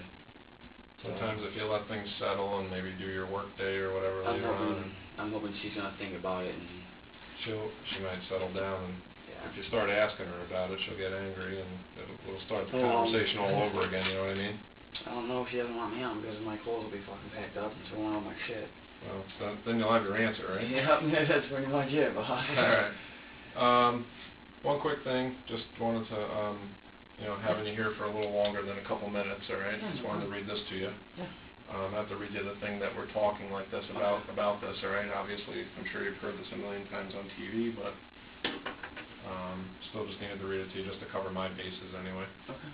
That you have the right to remain silent, refuse to answer any questions. Anything you do say can and will be used against you in a court of law. You have the right to stop answering questions at any time you desire. You have the right to talk to a lawyer, to remain silent so you can talk to him, to have him present when you're being questioned.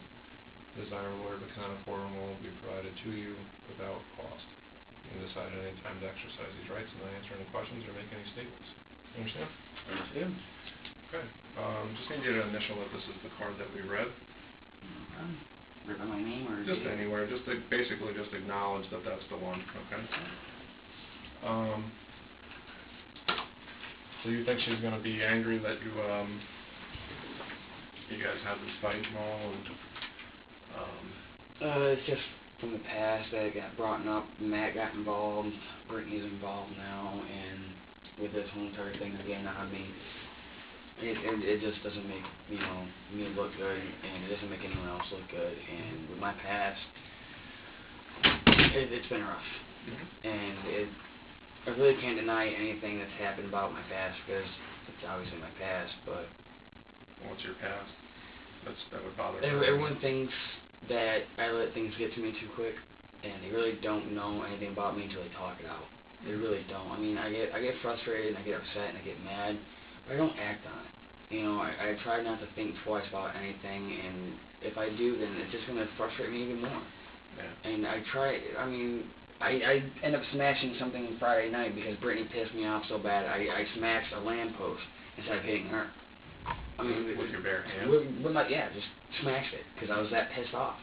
And that's the first time in a long time I've ever hit anything because of a female. What was that over? Her being all mad at me for no reason because I didn't want to talk to her. I was trying to calm myself down because I was drinking. She wanted to yank me out of the bar. I was like, I don't want to talk to you right now. You're drunk, I'm drunk, I don't want to talk to you. I want to calm down and cool down. And two of the bartenders were like, Brittany, you need to leave him alone. He's obviously pissed off. Leave him alone. So when I left, I went home with I walked with my friends down where the Madden used to be. Yeah. Right behind that building where the big parking lot is and stuff. Yeah, there's something like Well, I walked down there, then down by the old Boston Candy Kitchen, and that building's got the 4 lampposts right there. I couldn't hold it in no more. It was just dwelling there on my brain. I just unleashed and I just smashed it.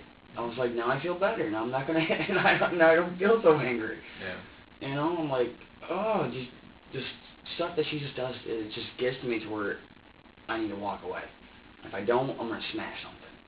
And it's gotten to that point where I've been wanting to hit her, and I'm like, I can't hit you. If I do that, then it's assault, and I'm going to jail. I'm not going to jail for you. I'm not losing my job because of you. I'm not doing it. And she honestly expects me to hit her because all of her other boyfriends have abused her. And I refuse to. And she doesn't understand that. I'm not going to do it. And it's just not in me. I'd rather hit something else than hit her. And I'm not going to put myself through it. It's not worth it. At all. And I told Jessica that. I'm like, I don't know what to expect. They told you whatever they want to tell you, and you're going to believe them over me. Someone who you barely even know, you're going to believe them over your own flesh and blood. Fine, whatever. It's your call. So that last night, she got all pissed off at me too. I was like, what am I going to say? I can tell you no to your face 1,000 times, and will you believe me or not, that's up to you. You know, if you believe what Brittany wants to say, fine, believe what Brittany wants to say. You've known her for a whole fucking week. Congratulations. You believe in someone of your own family. You know, her own brother, her other brother wants her ex-girlfriend. And she's paranoid about that. I don't want her. I've already told her that's either ex, but I don't want nothing to do with her. You know, we're just friends. You know, that's it. You know, period. I'm not going to try and do anything with her. And, I mean, her other brother has tried to kick her out of the room, do this, do that. And it's like, really? And you think I'm the asshole here? Like, really? I'm the bad guy all of a sudden? Whatever, bud. I told her I really don't care. I really don't. Her opinion's her opinion. It is what it is, and unfortunately I'll find out today if she wants me there or not. Yeah. If not, then we gotta make a couple phone calls. It's gonna be real interesting to do again. I'm sure it'll work out. I hope it does. I really do. Because if it doesn't, I'm so screwed. So screwed on so many levels. As long as I don't lose my job, I don't care. Yeah. As long as I don't lose my job, I can go from place to place and make a paycheck a week and start going from there. Other than that, I really don't care. Over. Yeah, I'm used to starting over. It's not a big deal. I just don't want to be homeless again. That sucks. That's rough. That's not fun. Well, as you can see, somebody else joined us in the room. Yeah, a brand new friend. Yep. Earlier you were talking about, you know, how you were bouncing and things like that. Right. I just wanted to see, you know, maybe with Oh, yeah, I an can- actual example, oh, yeah. maybe you can show us. I'm more than glad to show you guys. I'm more than glad. Now, this is what I mean. Whenever someone hands a baby off to me, this is exactly what I mean by picking the baby up. By the nipple area, and my thumbs and my whole entire fingers are all separated on my back.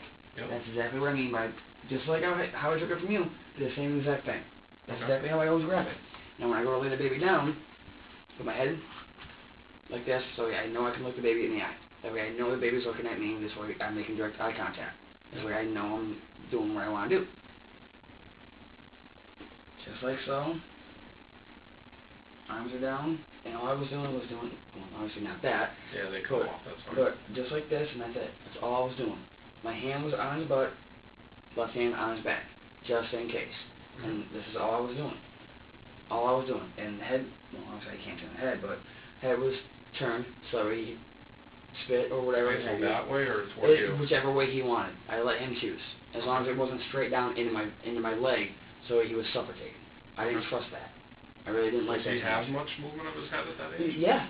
He would look around and do this and, you know, whatever have you, and just look around and be like, okay, yeah, I'm still here, buddy, you know, I'm looking right at you, yeah, you can see me, yeah, I'm still, you know, and that's all I would do.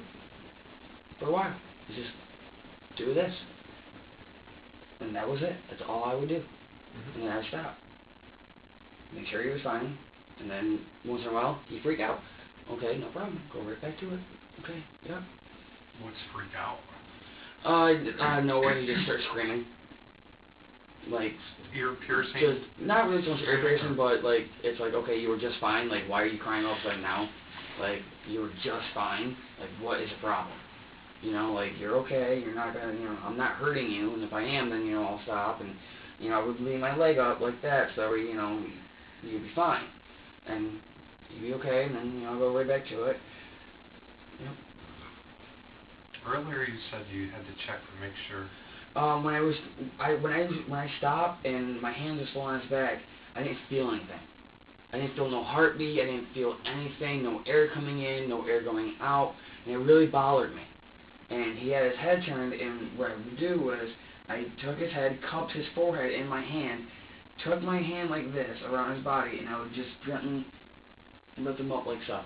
That's all I would do to make sure his head was secure, to make sure his body was secure, and just lift him up. And that way I could tell, because he hated his head being lifted up, hated it.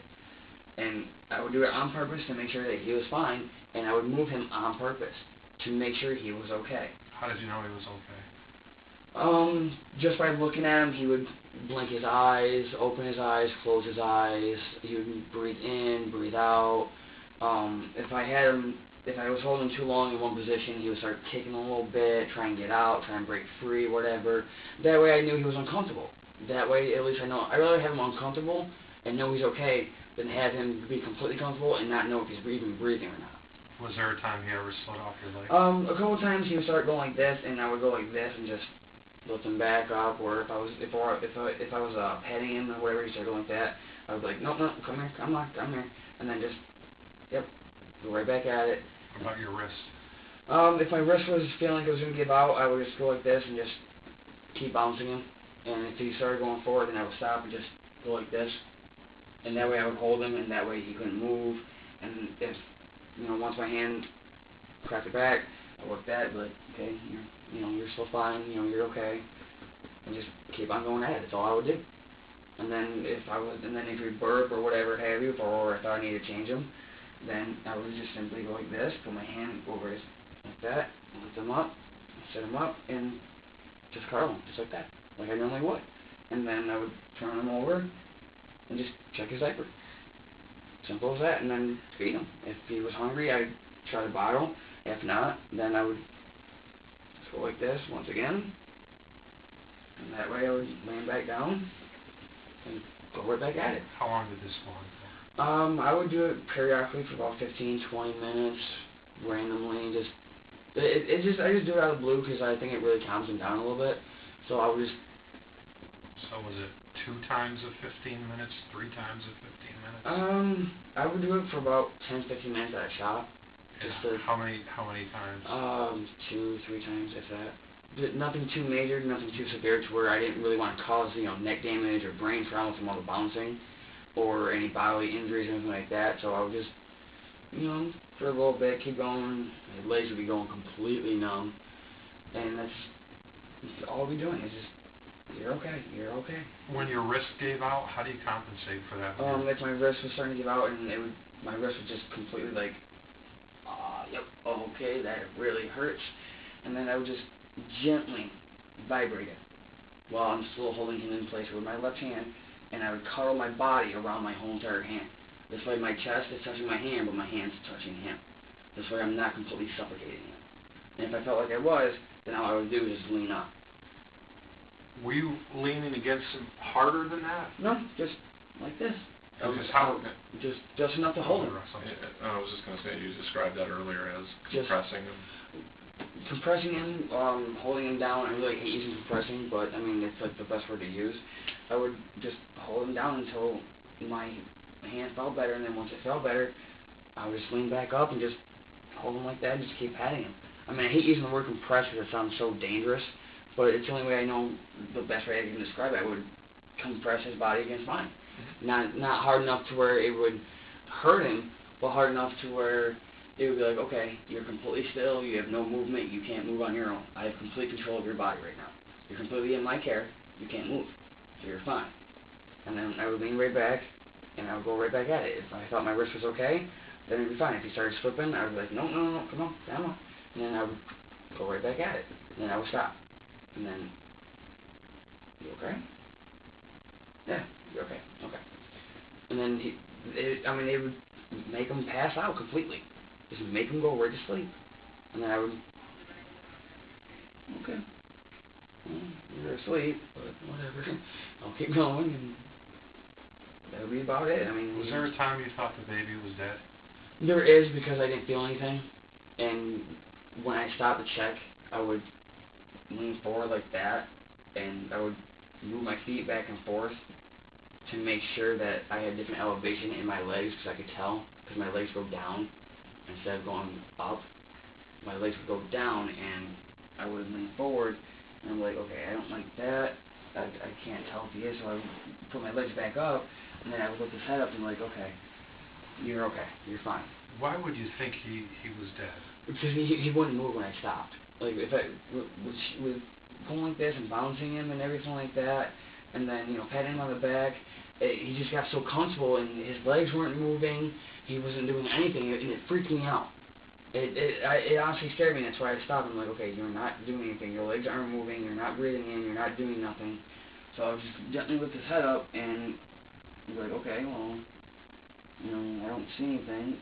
And I would listen to make sure he was breathing. And if I couldn't feel anything or tell if anything, I would try and wake him up. I would just rub his back, and I would try to aggravate him enough to make a noise. Try to get him awake. You know, try to make him do something to let me know he was okay. Did that scare you at all? It did, because I don't want to lose a baby in my care. Because if that happened to me, then that would happen to if that was my own son, that would kill me. That would destroy me inside and out. And having it just be, I mean, his son, your son, I mean, just having someone else trust me with their kid just proves that they trust me enough to be like a dad. You know, okay, well, you can't, you know, you don't have your own kids, but here's a child that you can treat like your own. Did you feel like you panicked at all? I did, and I know I did. I freaked out, and I was like, oh my God, you're not doing anything. Like, what's going on? Like, are you okay? Are you breathing? Like, hey, like, come on, talk to me here. Like, hey, come on. And then, you know, I just roll him over, and I would look into his eyes to make sure that his eyes were moving. At least if I couldn't see him take a breath in or hear it, I could at least see his eyes. If his eyes were at least somewhat moving, then I knew he would still be at least. I really don't like, because I don't know if I knocked him out unconscious, if I shook him hard enough to where, you know, he stopped breathing, if I closed off his airway, I don't know if I did anything wrong or not. And, you know, just like, okay, well, you know, are you still breathing? You know, can you breathe? You know, and he would look at me. And that's how I know, okay, you were fine, you're okay. And I put my hand right back on his butt and then right back on his back. And then I just start patting him again. And then if he didn't like it, I would stop, cup him, and go just like that. And that way I would feed him or do whatever I needed to do. How could it be that you felt like maybe you knocked him unconscious? Because the way that he is that when he moves his head around, it's kind of like a bobblehead kind of motion that he does. And even when you're holding him like this, he kind of looks all the way around and he kind of moves on it and he kind of like snaps his head back and he kind of does this. So it's like you really gotta, it's like, okay, I'm really trying to hold you still right now, but you're kind of like fighting me here. You know, and when he snaps his head back, it really bothers me. It's like, okay, you're doing this on your own to try and break free my grip, but I don't want you to hurt yourself in the same aspect. So as I'm bouncing him on my knees and stuff, and his head's right here, his head's to the side, you know, and his neck's still vulnerable, you know, and it's like, okay, you know, I'm bouncing him. It only takes one bounce to do any damage. And I'm not a doctor, I don't know how severe it would have to be to do that, but I mean, everyone tells me, oh, even doing this can give a, you know, baby shaken baby syndrome. I didn't know that. I don't know how hard you have to shake a baby to get shaken baby syndrome. I don't know. I'm not a doctor. I don't know the whole darn thing. You know, and so just shaking him like this, it really scared me because I didn't know if, you know, if he snapped his neck going down or if, you know, if he was looking and it, you know, like cracked his neck or something or what have you. I just don't know what was going on. You know, he's so small and so, you know, fragile that anything could happen. I mean, I could crush his lungs or something just by shaking him. I mean, I don't know. I mean, so that's why I don't like taking care of babies, but I do, because it gives me the experience to take care of them, but it also freaks me out because I'm not a perfectionist at it. I don't know what to expect. You know, she's got 3 kids total. She's been through it. You know, she knows what to do, what not to do. You know, you're giving someone a 2-month-old who's never had kids in his life, let alone taking care of a baby. And I'm trying my hardest to do what I think is right here. And, you know, I'm trying to burp him and everything else, and, you know, it's like, okay, you know, what do I do? And then he just doesn't move for a little bit. It's like, you're still alive, right? Like, I didn't hurt you, right? Like, okay, you're good. Like, you're okay. And then he would eventually just pass out. And I'm like, okay, you eventually passed out. This is kind of cool. You're sleeping? This works. Okay. So let's see if I can try and lay you down without you freaking out. And I would try to figure out the best way to roll him over without hurting him. And what I would do is I would take my hand, cup it by his shoulder blade and by his rib cage, and I would take the other hand and I would throw it over like how this one is, and then I would just gently roll him over, and then I would move my hand away from his side and cup his head. And this way I could roll him over and lift him up like that. And at least this way his head's secure, it's in my shoulder, his whole entire body's fine, and nothing's wrong with him. At least this way, if anything does give out, like my hand does give out, at least this way he's fine, he's curled up in my elbow. At least this way I'm not worried about any neck damage, I ain't got to worry about, dropping him or anything. And that's, the best way I feared that I would, be able to get him, is if I cuff him like this and then just gently roll him over. Look at that's the best way I thought to get him to stay asleep without waking him up. Instead of just, oh, come here, now you're fine. No, I'm not going to, do that. At least I don't do that. I don't know what anyone else does, but I rolled him over and cuffed him in my arm. I would support the head and everything and do what I needed to do to make sure that the baby was okay. And he was fine. The whole entire time I was doing that. I mean, he was completely and utterly okay. With no problem. Can I just clear one thing up too? When they left to go to Cumberland Farms, where was the baby? Baby was on the bed. Okay. Baby was on the bed. So they left, and then at some point you get him. I heard him crying, and I went to check up on him. And as he was laying down in the bed, he was in the donut pillow, and he was covered up. I moved the blanket, put my hand underneath his head, and as he was laying there, I took him like this, picked him up, put him inside my shoulder, picked up the pillow, and brought everything out to the couch. And that way I still had him, and I was still patting him on the bed. And I sat right on the couch, that way I could lean back, something soft, and that way, just in case he did fall over or roll off, the couch would stop him. That way I had something soft enough to where my legs would be here, couch would be right here, he would be right here. Just to make sure that it was enough bounce, but not on my bones, not on the kneecaps. I didn't want to hurt him like that. So I put him right here, and that way when I was bouncing him, at least this way now, he's only getting the small tremors, nothing too major. And that's what I would do. I would just sit there and I would bounce him, and that way the pillow's right here, just in case he does slide off, that way his head gets stopped, and I can move him back. And that way I can take care of him. And that way he's okay, he's fine, and he can lean his head whichever way he wants to, and the TV was still going, so he could even look at the TV if he wanted to periodically. So that's what I would do. So how long after they leave do you hear him crying and pick him up? After a while, if it wasn't working and he would get fussy and just... No, I'm saying he's laying on the bed, they leave to go get cigarettes. How much longer after they leave do you end up picking him up? Maybe 5-10 minutes, roughly, about that. He knows when she's gone, which is kind of weird because when she comes back, he knows.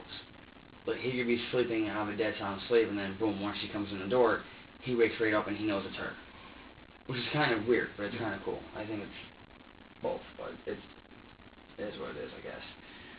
But, I mean, he was completely fine, just laying down, relaxing, and when he wakes up, he just starts crying. He wants to be picked up and held, and when you go to put him down, he does not like being put down. Did you try to put him down at some point? I tried to put him down a couple of times so I could go to the bathroom, but it didn't work. So I more or less had to hold it until he got back, which is what I was kind of upset about because I really had to go. And I was like, they've been gone for a long time, what's going on? I'm taking care of the baby, they're not back yet, and I'm like, you can't even I can't even go to the bathroom because I don't want to leave the baby by himself. It's like, bad enough I leave the baby. There's tissue there, bud, if you need it. Oh, yeah, please. Yeah, please do. Okay. It's like, it just bothered me that they were gone for that long. It really did. But I'm not going to accuse her or anything because she doesn't accuse me. That's what you were thinking too? You think that maybe something was going on between them? Honestly, yes, I do. But I'm not gonna accuse her of anything without any proof. And without any proof, if you accuse someone of something, you're just making an ass out of yourself. So I let it be, and I really wasn't trying to think much of it, but it really was getting to me that maybe something was happening. Maybe, I mean, when I don't come around and she's with me, supposedly, but yet she's constantly happy all the time, this and that and other thing, it just kind of made me think of what might be going on and what might not be going on. Because even if she's not sleeping with Matt, then Matt can still have someone that she wants to come over to the house, and Brittany can pretty much tell him anything. Oh, well, you know, it's just one of my good friends and da-da-da, whatever have you, and go from there. You know, it's like, what do I believe and what do I not believe? You know, do I believe that she's being faithful and honest? Or do I believe that, you know, everyone's saying that they think that her and Matt are doing stuff, or she might be doing stuff with someone else? It's kind of a catch-22 scenario for me, because I don't know what to believe and who to believe. But yeah, I'm always the asshole, and I'm always the bad guy, because I choose to believe everybody over myself. I will believe it if I can see it. If you tell me this is what happened, I'm going to give you the benefit of the doubt, and I'm going to believe you until proven wrong. If you're proven wrong, I'm not going to believe what you said. Plain and simple. But she said that nothing happened, nothing's going on, and there's no proof to prove otherwise. So she said that there's nothing going on, Matt says there's nothing going on. It's 2 against 1. And did you ask her that night? I really didn't want to, so I didn't. Because I really didn't want to accuse her of anything, and I really didn't want to fight. Because I really hate arguing in front of the baby, because it just, getting loud is just not good for the baby at all, no matter how young or how old, it's just not good. So I tried to avoid that, and she's the one that brought it up to me first. She's like, yeah, well, apparently I'm sleeping with Matt now. I was like, really, who's saying that? And she's like, oh, everyone thinks that, you know, me and Matt are sleeping together, and I'm like, really? I'm like, that's fucking funny. She's like, it's not funny, that's not funny, that's serious. I'm like, how is that not funny to you? Like, you can't laugh that off? Like, that's hilarious. You're being accused of sleeping with someone that is married, for one, and you already know you won't do anything with them, and you can't laugh that off? She's like, no, that's fucking shit. Why? Why can't you laugh that off? If I'm laughing it off, why can't you? Why can't you just laugh that off? You're being accused of sleeping around my back when everyone knows that we're together, and I'm laughing it off.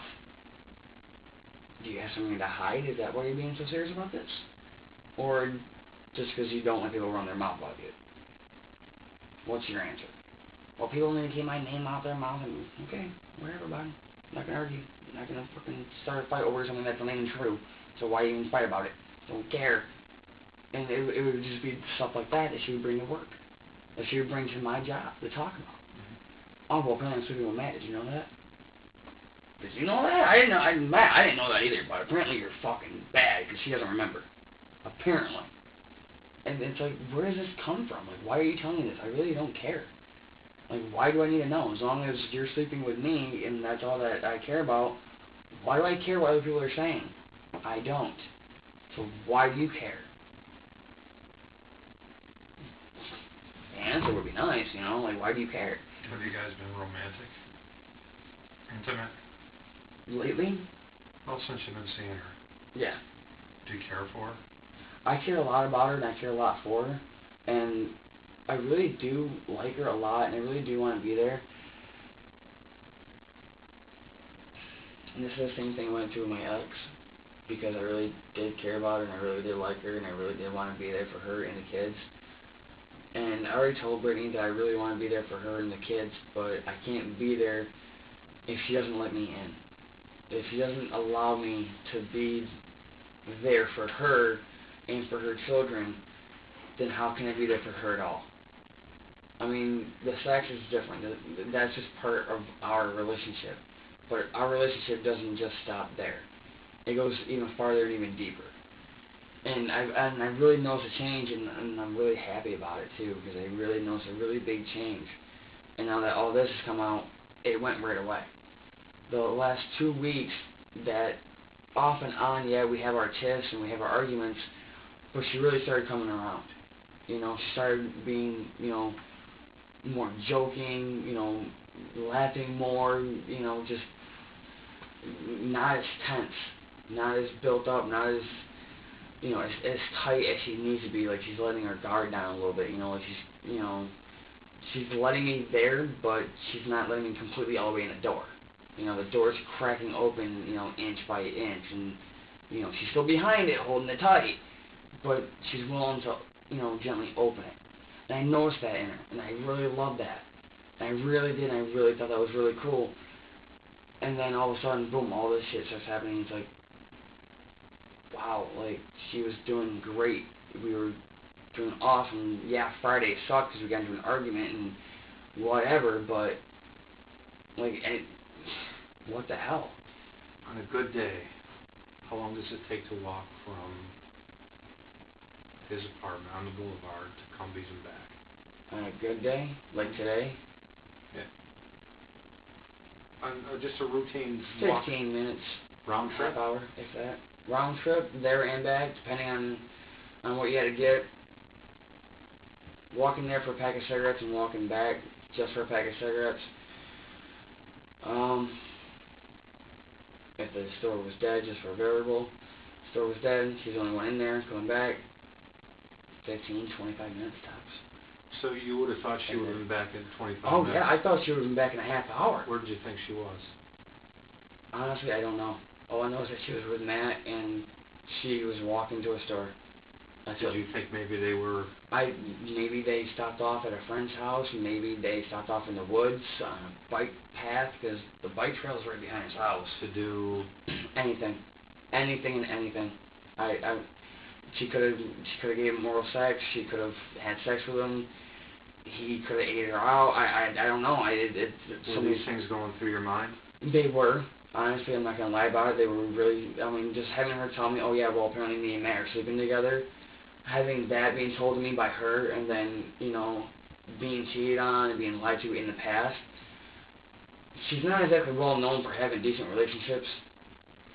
I think Russ will agree with me. You worked a full work day and a pretty stressful job.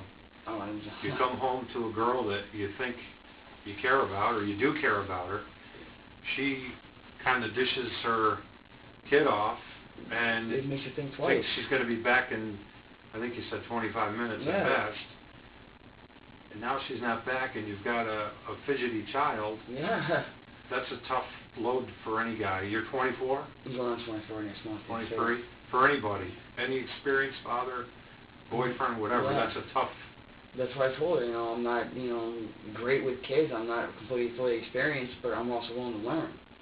You know, but I don't expect her just to ditch the kid off to me, and then, you know, when I can't get a hold of her, you know, what do you want me to do? You know, I'm trying to do the best I can. I'm going to, you know, assume that this is what I'm doing right. Did you try to get hold of her? I couldn't. My cell phone was off. I lost my phone on the 14th. So that must have added a little bit to the... It was, because it was so stressful, because my phone can still go off when people still try to text me, so my ringtone still goes off. My phone keeps on telling me you have an insignificant funds to receive the message, which I don't care. And it's just like, okay, someone's trying to obviously get a hold of me, but I can't get a hold of anybody at all. And what I've noticed about her is that she controls Matt's phone. She takes it out of his hands, she wants to use it all the time, and Matt gets mad at that. Matt even snapped on her. Well, I'm waiting for my wife to call me. You know, you completely killed my battery off being on Facebook. Well, why are you letting her use your phone then? That's on you. Why are you letting her use your phone? You know, I don't trust too many people with my phone because it's my personal space. It's my phone. That's why I bought it. You know? And it's like, why am I going to give my phone to you to use when you obviously can't afford your own? I have more than one phone. All she's got to do is say, babe, can you put time on it for me? Yeah, no problem. No, she wants a fucking touchscreen phone. She wants this. She wants that. I can't provide that for her. But Matt can. Matt's got a, you know, an Android phone. He's got a touchscreen phone. He's got Facebook on his phone. So it really does make me think twice of what he can give her and what I can. And, you know, I really don't like accusing him of doing anything, but he's not exactly one known for staying completely honest to his wife. I've been there. I've lied for him. I've covered for him. I know the girls he's cheating on his wife with, and I still don't say anything. I'm not saying anything now because it's not my place. It's not my right. Now, if Sarah asks me, is my husband cheating on me? Yes. Period. Because you ask me a question, I'm not going to lie to you. Is he sleeping around? Yes. How do you know? Because I was there when he did it. Period. And Matt keeps saying that he doesn't want his marriage, he doesn't like who he's with, but yet he still wants his marriage to work out. Which is even more stressful on me, because it makes me have to look like a fucking liar. I'm not going to lie to you about something like that. That's just wrong. That's like you accusing me of stealing something from you. I'm not going to do that either. That's why I have a job. That's why I work. So I ain't got to worry about stealing from people. You know, that's why I work my ass off every day for a whole 35 fucking hour paycheck at the end of the week. I barely bring home $250 a week, and she wants everything and anything off of that. So I can't provide what you want. You know, I can't get you, 3 packs of cigarettes and, your teas and, this and that, when I can't even afford a fucking cell phone bill. It's only $50 a month. I can't afford that now, and I make plenty of money to be able to afford that, and I still can't. And that's what I don't understand. Well, we need diapers, we need wipes, we need formula. Well, why do you wait until you're almost out to say something? When you bring 20 of them with you, say, we only have 20, we need to make them last. No, she doesn't tell me anything. Oh, well, we only have 2 diapers left. And you didn't tell me yesterday when we were down to 8 or 9 that we don't have that many left? You had to wait until we had it down to 2?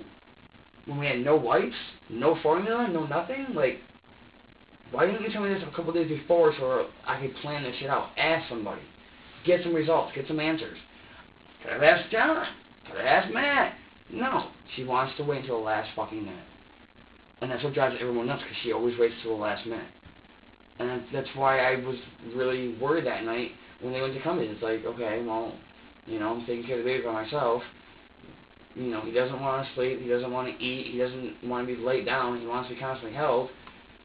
I'm not trusting my wrist. She knows I have a bad wrist at that. And she still wants me to take care of the baby by myself. I don't know what to do if the baby starts coughing up. Like, what do I do? Clean the mouth, wash his mouth out and whatever, but what do you do after that? I don't know what to give him. Like, I don't know if the tummy stuff that he had to make his tummy stop hurt. I don't know how much to give him of that. Like, I could OD him on that stuff. I could OD him on baby's Tylenol. I don't know how much to give a child, because I don't know what you want. How much do I give a child? This amount. Okay, no problem. I can do that. But you gotta tell me. You can't just assume that I know how to raise a fucking 2-month-old, because I don't have any idea. Never been through it. I don't have any kids of my own. I don't know what it's like to be up all hours of the night. Maybe once in a while when the baby doesn't want to go to bed, 4 o'clock in the morning the baby's screaming because, of whatever, then I'll be up, I'll take care of the baby and whatever. No problem. But eventually I'm going to need to get some sleep too. So you got to switch off and say, okay, get some sleep, I'll take care of the baby. I told her, lay back down, I'll take care of the baby for a little bit, no problem at all. And she's like, okay, cool. And taking care of the baby would not stop crying, would not stop freaking out. Anything I did, the baby just would not stop. So she's like, what's wrong? I'm like, I don't know. Like, he won't stop. Like, what do I do? Like, I'm lost here. Like, what do I do? I'm bouncing him. I'm patting him on the back. I changed him. What do I do? Like, I don't know where to go from here. Where am I going? You need to tell me. And so what I get? Nothing. Nothing in return. There's a blank face, like, how the fuck do you not know what you're doing? Can you tell me so I know what I'm doing, please? And no, it's never good enough. She wasn't there, though, where you could ask her those questions. No, she wasn't, so I had to assume. Adds to the frustration. I was like, what do I do? Where am I going from here? What is there for me to do? So I did my best. I figured I would just keep bouncing them until they got back. And that's all I would do, is just keep bouncing them until I got back. And I was like, they really need to hurry up. They really need to fuck. And I mean, he doesn't want, he's just crying, and he's just getting more mad and more mad. And it's like, what? I don't know what to tell you. I don't know what to tell you. She's not back yet. I don't know what to do. I don't know what to do. I tried sitting him up, tried feeding him, tried holding him. I mean, I'm just rocking him back and forth, and my arms going, come on, you can do it. Just relax. You're okay. Moving him down like this.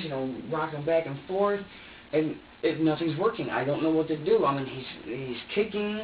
I mean, he's ear-piercing noises. It's like, buddy, what do you want me to do? I don't know where to go from here. Like, what do I do? I don't know what's wrong with you. Like, what do you want me to... And he just won't stop. And it's like, what do I do to make you happy again? You know, how do I make you a happy 2-month-old? How do I make... to him? Yeah, you know, I try, you know, I talk to him, like, what do I do to make you, you know, to make you happy again? What do I do? What do you want? Look him right in the face. Yeah, like, what do you want, buddy? You know, like, what do you want? And, you know, I'm just like, what do you want? What do you want? What do you want? And I'm just, it's like, what does this kid want? Like, God, tell me what he wants. I just give it to him. What does he want? And it just won't stop. And I'm like, oh my God. You turn him and look him right in the face. I'm like, I would turn like this, and then I would hold his arm. That way, you know, this way, if my wrist does give out and his head does snap this way, at least my left hand's underneath him. At least this way, I got control of him. And that's what scared the hell out of me. Is knowing the fact that if my arms give out and he goes down, he's going down by himself. And I can't stop it. So you overcompensated with the other hand? A little bit probably, yeah. Because of the way my wrist is. And when I grabbed him, I went like this, and I was like, buddy, come on, you just gotta be quiet, you know. And I would always put my thumbs right by his nipples and spread my fingers open. That way I have complete control of his back. And I was like, you gotta. He's still screaming. He's still screaming. It's like, buddy, you gotta calm down. Buddy, I know. You're upset. I know. You gotta be okay. You're gonna be okay. And then, you know, I'll start rubbing his back, you know, petting his back, and then you start, you know, thrashing on. It's like, oh, come on, you know, you're okay. You know, and then I would just lean him forward, like, you're okay, you'll be fine. And then he just look at me and just, wow, okay, you're obviously pissed off, like, you're obviously not happy. I don't know what to do. And then I'm just, you know, I'd just like, what do you want me to do? And then he just look at me and it's like, everything's running through your head still. It's like, oh my gosh, she better fucking get back here. It's like, what is she doing? What the fuck is taking so long? It's like, oh my fucking God, this does not take this long to walk to a store and walk back just for cigarettes. Mm-hmm. That's all she said that she was going for, was just for cigarettes. And that's it. Going on back here, what were you really thinking? We're all guys in here. I mean, you could say. I really was just thinking that I'm glad I don't have any fucking kids. I really am, because if I had my own kids, I would just set them down and be like, I don't know what to fucking do. What do I do? I can't take this no more. What do I do? I can't walk away, because if I walk away and he gets hurt or she gets hurt, that's on me. I gotta learn to deal with this. I gotta learn to take it. I gotta learn, especially if I'm gonna be with her. I gotta learn. You know, that's the only thing I was trying to. I gotta learn to take care of you. I gotta learn to take care of you. Brittany's not always gonna be around. She's not always gonna be there. What's wrong? What's going on? Oh my God, Brittany, you're gonna get the fuck back here. And it just scared me, because it just wouldn't stop. It just would not stop. And it's like, buddy, you're okay. You're okay. And I was just, you know, you're okay. And just constantly lean back and forward. And it was just getting there. It's like, buddy, you're okay. What do I do? Like, just stop. Like, what do I do? And I'm like, okay, you know what? If you don't want to be held anymore, I won't hold you. You know what I'm saying? I won't hold you anymore. You get that feeling, you like know, if you don't put them down, if I don't, yes, exactly. And I don't want to do that. So I'm like, you know what? Where's your jumper? Where is that jumper, bud? I grabbed the jumper, put him down, and he was still screaming, but at least this way I can rock him back and forth. And this way I can keep everything in my head just there without freaking out and wanting to snap. And just go, you're okay. This is not your fault. You're okay. You're in pain. I can't do anything about it. She'll be back. That's all I could constantly keep on telling myself, was that she'll be back. She'll be here. Matt and her will be back. You're okay. Matt and her will be back. And I was just trying to keep myself calm, but it was like, what's taking so fucking long? This does not take so long. What are they doing behind my back? What is going on? She's expecting me to trust her. What the fuck? She's accusing me. I work all day. I fucking do everything for her. It's never good enough. What do I do? And it's like, oh my fucking God. Oh, I just want to fucking snap. And it's like, and it's not his fault, because I know he didn't do anything. It's like, buddy, you gotta calm down. You know, you just gotta relax. And I stood up, and the window was down. So I looked out the window, and I just breathed in. So all I could do was just breathe in. And that still was not helping, because I could still hear it in the back of my mind. the screaming and her nagging and all the bullshit that's been going on. It's like, just breathe. It's like, just breathe, bud, just breathe. And I just start getting fidgety and just like, I gotta get out of here. I've got to get away right now. I got to. And that's all I can hear is just screaming and the crying. And it makes me feel so fucking useless because I know he's hurting and I can't do anything about it. And she's not there to help me. It's like, what do I do? How do I stop this kid's pain? How do I make him happy again? How do I stop him from doing this? And it's like, what do I do? And it's just, I can't think of anything. I can't come up with anything in the back of my mind that would do it. And it's like, I can't hurt him, because if I hurt him, there's no point to it. Why? It's not his fault. You know, it's not his fault that he's hurting right now. It's not his fault. And I would just sit there and just vibrate my own knees and just sit there and just be so agitated. I was and I would just be rocking him back and forth, and I would be gentle with him, because I know it wasn't his fault.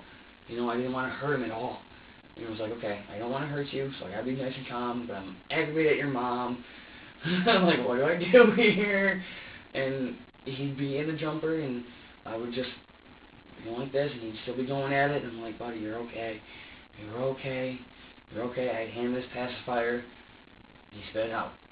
Okay, you don't want it. And then he just start freaking out and start crying and screaming, and it's like, oh my god.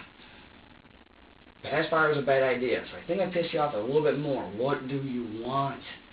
Like, I know you can't talk, so you can't tell me what you want, but what do you want? You know, it's like, More what, frustration. you know, so I look him in the eye and it's like, what do you want? You know, just, what do you want? Just, what do you want? Wow, just tell me what, and, you know, I just had to sit there and I just had to think, and the more I would think, the more I would think about her. And the more I would think about her, the more I would think about she's doing something behind my back. And the more I think about she's doing something behind my back, the more I get paranoid. The more paranoid I get, the more pissed I get. The more fucking pissed I get. It's like, oh my fucking god, you're in here with your fucking kid. You're not doing anything. You're not fucking working. You're not even trying to help me out with any fucking thing you say you want to do. And it's like, oh my god. And it's just like, if I could just fucking, if I was a female, I could smack your mom. I could. Because I could get away with it. But I'm not. And I can't do that. And I put him in he was already in the jumper, and I was like, bud, I can't do this no more, I just can't do this no more. And I'm like, yes I can do this, I can hold out, I can do this, I can hold out, I can do this. And it's just, I just had to constantly talk to myself and just tell me it would be okay. She'll be back. She'll be okay. She's fine. You're okay. You're fine. And it's like, I don't know, and it's all the doubt and everything was like, you gotta calm down, you got the baby here, you can't take it out on the baby because the baby didn't do anything. So, you know, I'm gently, you know, rocking him back and forth in the jumper. He's still screaming, still crying. So I'm like, alright, you know what? Let's watch a little bit of movies. And let's watch some TV or something, you know, something that can take my fucking mind off of your screaming and off your mom pissing me off. So I would turn him around, and I did. He was wearing the jumper, and I turned him around, and he was, you know, just like this, and I had it right between my legs, and I was just going this, and he was just bobbing back and forth, going like that the whole entire time, still screaming, still freaking out. And I'm like, buddy, what do you want? Just what the fuck do you want? Just stop crying, please, just stop crying. And it was just the ear-wrenching noise, like, wow, how does your mother deal with this shit? Like, damn, bud, how does your mom deal with this? Like, okay, I know it's not your fault, you're probably constipated, you're trying to burp or fart or something, and it's just not stopping, you know, just getting there, and it's like, where the fuck is your mother? It just gets to that point where I had to lock him in the jumper, because it snaps on one side. So I locked him in, and I got up, and I just walked by the TV, and I stood in the doorway, I turned around so I could see him just in case, and I stand there. And as he was sitting there, I was just standing there, and I was like, oh my fucking god, bud. I'm so glad I don't have any kids. I'm just so glad I don't have any kids. That's all I could tell myself. I'm like, buddy, I don't know what to do. And he's looking at me screaming and crying, and it's like, buddy, I don't know what to do. You know, where do I go? Like, you can't tell me what you want. Your mom's not here to help me out. And it's like, Matt's not here to even, you know, tell me what to think about helping you out. You know, and it's like, what the fuck do I do? Tell me what I do. And it's like, I was like, I need a fucking cigarette. I'm like, I just need a fucking cigarette. I'm freaking the fuck out. I need a cigarette. So I had my rolling papers on me. There's a couple cigarette butts in the ashtray. I rolled a cigarette out of them. And I was just smoking a cigarette. I'm like, oh my fucking God. Oh my fucking God. This is what it's like being a fucking dad. I'm not ready. I'm not even fucking close to being ready yet. Because I'm still fucking angry over yelling. And over screaming that I know is natural. And I know I went through it. I know I put my mom and my dad through this. And that's all I could think about was, what the fuck did my parents do to deal with this? What did they do to me to help me out? And nothing's coming to my head. And I can't think. I can't breathe. And it's like, oh my fucking God. It's like, I'm panicking because I don't know what to do. And I'm freaking out. And I was like, I just had to walk in the bathroom for a minute and I had to splash water on my face. I had to. Because if I wasn't going to calm down, I know it's going to get overheated and I know it's going to explode. If I'm going to explode, I don't want to do it on the baby. That's the only thing I can, just don't go near the baby. Just stay the fuck away. Stay the fuck away. So I did. I stayed away from the baby as long as I possibly could, but I tried to keep my eye on him too. I would stay in the kitchen, I would pace back and forth. Pace back and forth, and if I would pace 3 or 4 times back and forth, and I'd go out, okay, you're still fine, but I'm not ready to take care of you yet. I'm not there. You know, I don't want to pick you up and squeeze you or pick you up too fast and, you know, and hurt you in any way. I know I wasn't ready for that. So I'm like, okay, I'm still trying to calm down, still fucking pissed off, still freaking out. And I'm like, where the fuck are these two? You know, I'm like, where the fuck? I'm just freaking the fuck out, like, oh my God, I'm paranoid. So fucking paranoid, and I'm just freaking the fuck out, and he's still crying, and he's still screaming. So I sat down on the couch, looked at him, said, buddy, I don't know what to do, I don't know what you want. You have to wait until Mom gets back, because I don't know what to do. I really don't. And as much as this really fucking hurts to say, I was trying to ignore him. I was trying to ignore a fucking 2-month-old baby because I couldn't handle the screaming. I ignored it. And I didn't want to take care of him anymore, but I knew I had to. And it was just, everything fucking just worked, and her, and everything I had to fucking deal with, her losing her fucking job, staying with me and my sister for a fucking week, and it just got to me to where I was like, oh my fucking God, if I don't relax, I'm just gonna fucking explode. And I've been so good on that. I haven't exploded in so long. I mean, it's been years since I've actually freaked out on anybody or anything. I mean, hitting the glass window lamp thing, that, to me, that was nothing.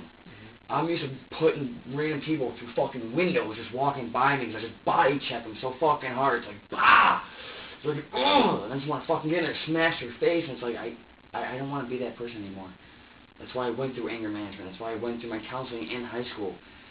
That's why I'm still trying to go through counseling now. To try and get that under control, because I know I can't do that with certain people.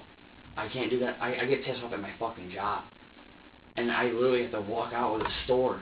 Because certain people just fucking get to me to where I just want to smash them in the face. With anything and everything fucking near me. And it's like, Bob, you just don't fucking understand. You just don't get it. You just need to leave me the fuck alone. And it just never stops. You know, well, you didn't do this and you didn't do that. Yeah, why the fuck can you do it then? How come you couldn't step up and fucking do it? Obviously I'm busy. Obviously I can't fucking tend to it. You're there. You couldn't help me out a little bit? Just a little fucking bit? Even at work? Can't even just, it's a fucking spill. You can't get a couple of paper fucking towels and clear the fucking spill? No, you can't. So I gotta do it. And then all day at work, that's all I'm fucking thinking about is how lazy fucking, and then Brittany pops in my mind. It's like, wow. You know, it's like, I know she's trying, and she's told me she's trying, and everything like that, but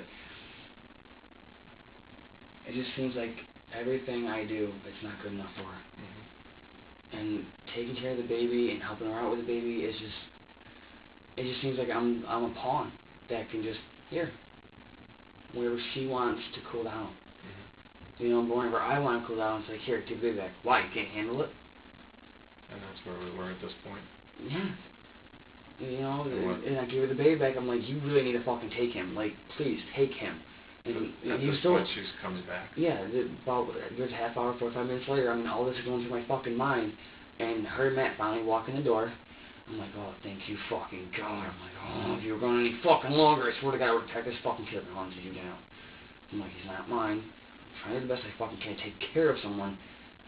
Not something, but someone. Because he's not a thing. He's a baby. He's someone. He's a person. You know, he's not a fucking dog or a cat. You know, he is a person to be taken care of. You know, and I'm like, you need to take him now. She's like, why? I'm like, because he just won't stop fucking screaming. Mm-hmm. He just won't stop. She's like, well, what the fuck do you do? What do you mean what I do? Why the fuck are you blaming me for something I didn't even do? Like, I'm here fucking taking care of your kid while you're out there on a walk to get fucking cigarettes when you could have easily sent Matt to the fucking store to get us cigarettes, and then you could spend time with me, you, and the fucking baby. Everything about that one? No, of course not. Because you want everything that you fucking want when Brittany fucking wants it. Mm-hmm. And it's never fucking good enough. Ever. And she got mad at me for that. Well, what, you can't handle taking care of the baby for a little bit? See? Told you weren't ready to be a dad. Those are the buttons to push, huh? And I just looked at it, I was like, you know what, you're right. I'm not ready to be a fucking dad. So you know what, if you want someone who is ready to be a fucking dad, why don't you go out there and fucking go get him? Why don't you go find someone out there that's better than me? Apparently, I can't fucking handle it. So why don't you go date someone who can? And then, well, did I say that? No, all I said was that apparently you're not ready. And then it starts an argument from there.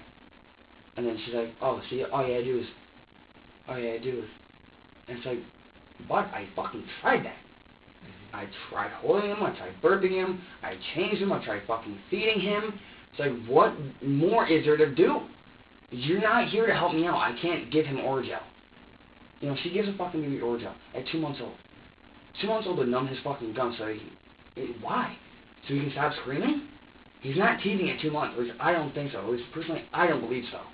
And it just fucking gets to me. It's like, you don't know what the fuck you're doing. And it just makes me want to fucking smash a wall. And it's like, wow. It's like, oh my God. I'm fucking freaking out over something I have no control over.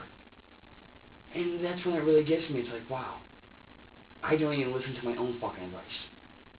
I don't walk away when I need to. I don't stop to think about a situation that I have no control over.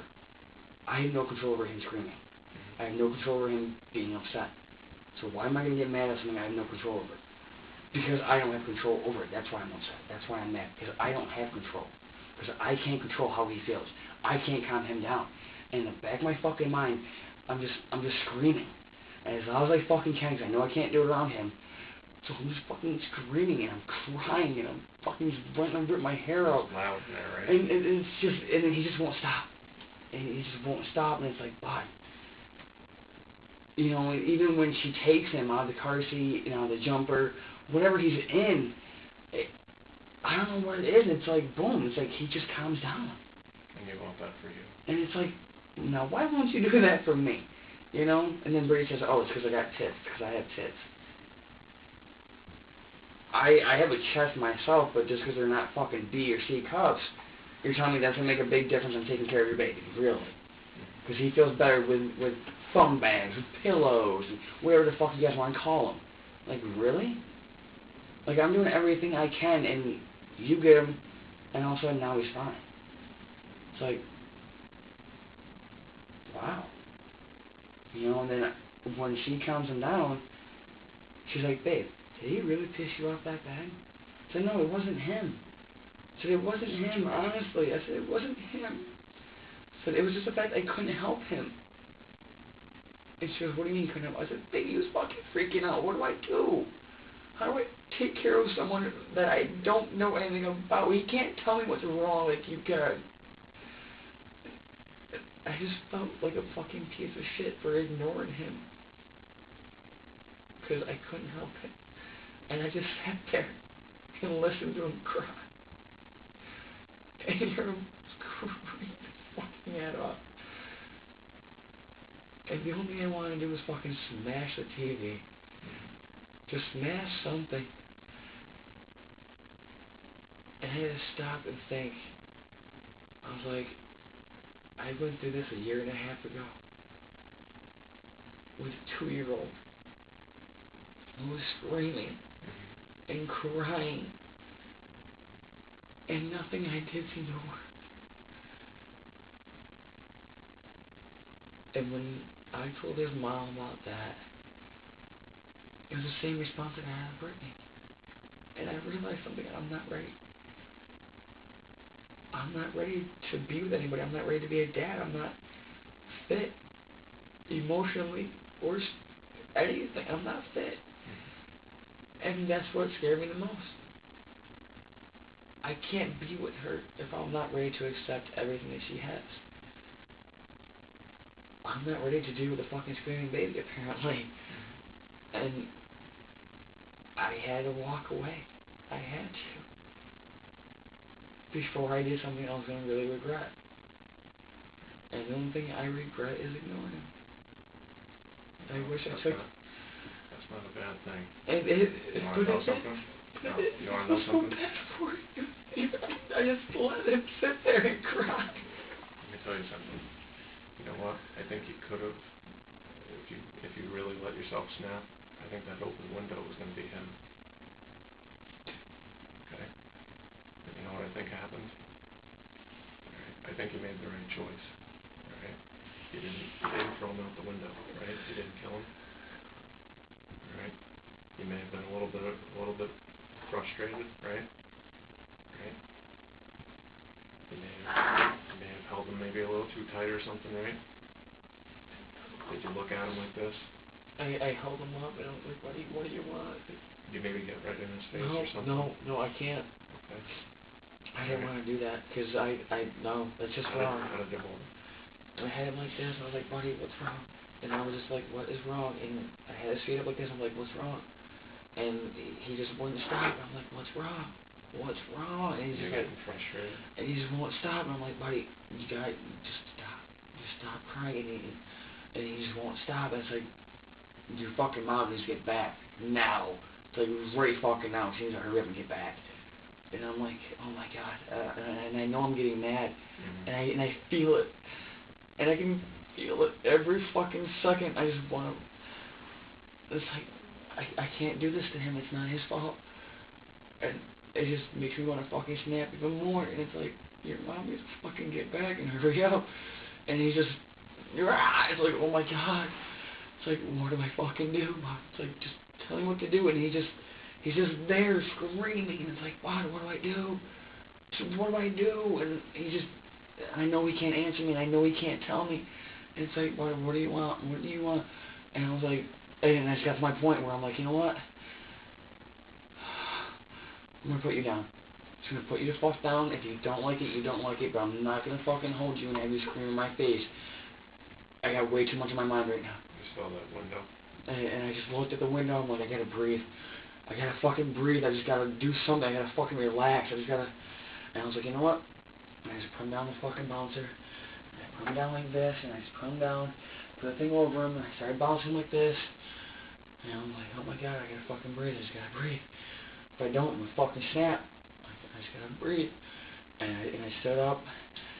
And I let him alone. And I was like, I don't even care right now. I was like, I don't even care. I was like, when he screams, he fucking screams. I don't even care. And he's just sitting there in a fucking jumper, just sitting there. And I'm trying to rock it back and forth, trying to think twice if I really want to stand up or if I want to pay attention to him. You know, like, what do I do? And I'm just sitting there, and it's like, I'm gonna fucking snap if I don't get air, or if I don't stand up, get away, do something. I'm gonna do something I don't want to do. And I had to get up, and I had to stand there, and I left him alone, and he was just sitting there, crying like this, in the fucking car seat, jumper thing, whatever, and he was just sitting there crying and freaking out, and I'm sitting there, I'm like, oh my God, like, you just need to stop. Like, just fucking stop crying. Just please stop crying. And it just keeps getting me and getting to me, and I'm like, oh my fucking god. Oh my fucking god, this is gonna kill me. This is gonna fucking drive me nuts. I'm gonna do something that you're gonna regret. And so I stood there. And I started crying. As bad as it felt ignoring him, I knew it would have hurt more if I did anything to him. Because I know it's not his fault. And I had to walk away. I had to ignore him. I think with everything running through your head, you had that thought that maybe you might do that, right? I was... I knew I would. I didn't want to do that. Because I knew it wasn't his fault. So I just had to walk away. And I strapped him down in a jumper so that way I didn't have to worry about it so I could walk away. I didn't think maybe they were a little too tight or I set them down too hard or something. I don't know. I don't know. I mean, I don't know. I really don't know. When he was fine when she picked him up, he was moving his arms. He was calm when she got home. And everything was all better once she got home. And it was just a big relief. I was like, wow. I was like, if that ain't one hell of a fucking test, I don't know what is. I was like, and I just looked at her, and everything that was running through my mind was like, oh my god. You made the right choice. I didn't want to hurt him. And everyone's blaming me for doing it. I didn't want to hurt him, and if I didn't walk away, I probably would have. I didn't want to do that to her or the baby. And now everyone's looking at me like I abused him. All I did was put him down, so I didn't hurt him. And he had to walk away. I just had to walk away. You know what? His collarbone's gonna heal. He wouldn't heal if he had the concrete, okay? No, I feel like a piece of shit.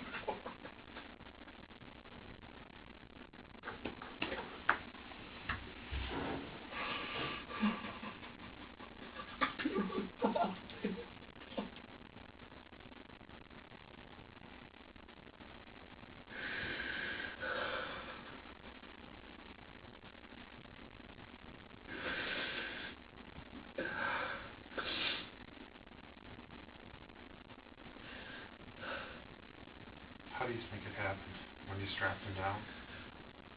Honestly, I mean, he's been coming and going out of cars, and people have been picking him up and putting him down themselves. I don't know.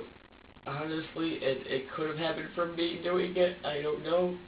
All I know is that when I put him down, I put him down nice and gentle. I tried to bend his arms in, and maybe that's where it happened. Maybe, you know, he was trying to fight it, and when I put him down, his arms, I had him like I normally do, you know, like this. When I put him down in the car, with the jumper, I was thinking about using the car seat, but I decided not. The jumper was easier, it's closer. And when I tried to put him down, his arms were up. I was like, no. I was like, you gotta put your arms down. You gotta put your arms down. And as I went to put his arms down, I went like that. And I didn't hear anything. I didn't feel anything. And it was like a normal, regular movement, like he was putting his arms down. And I didn't think twice about it. And when I walked, I just couldn't take it, and I had to walk away. I noticed that he was trying to move his hands up. He was trying to, like, move them away from his body. Mm-hmm. And I was like, okay, well, you obviously want to move your arms. So I bent his elbows in, so he didn't hurt himself, bent his elbows in, and I tried to lift him up. And I didn't think twice about it, and he just was still crying, and I was like, oh my god, what the fuck do I do? Like, Is that when you were putting him in that jumper?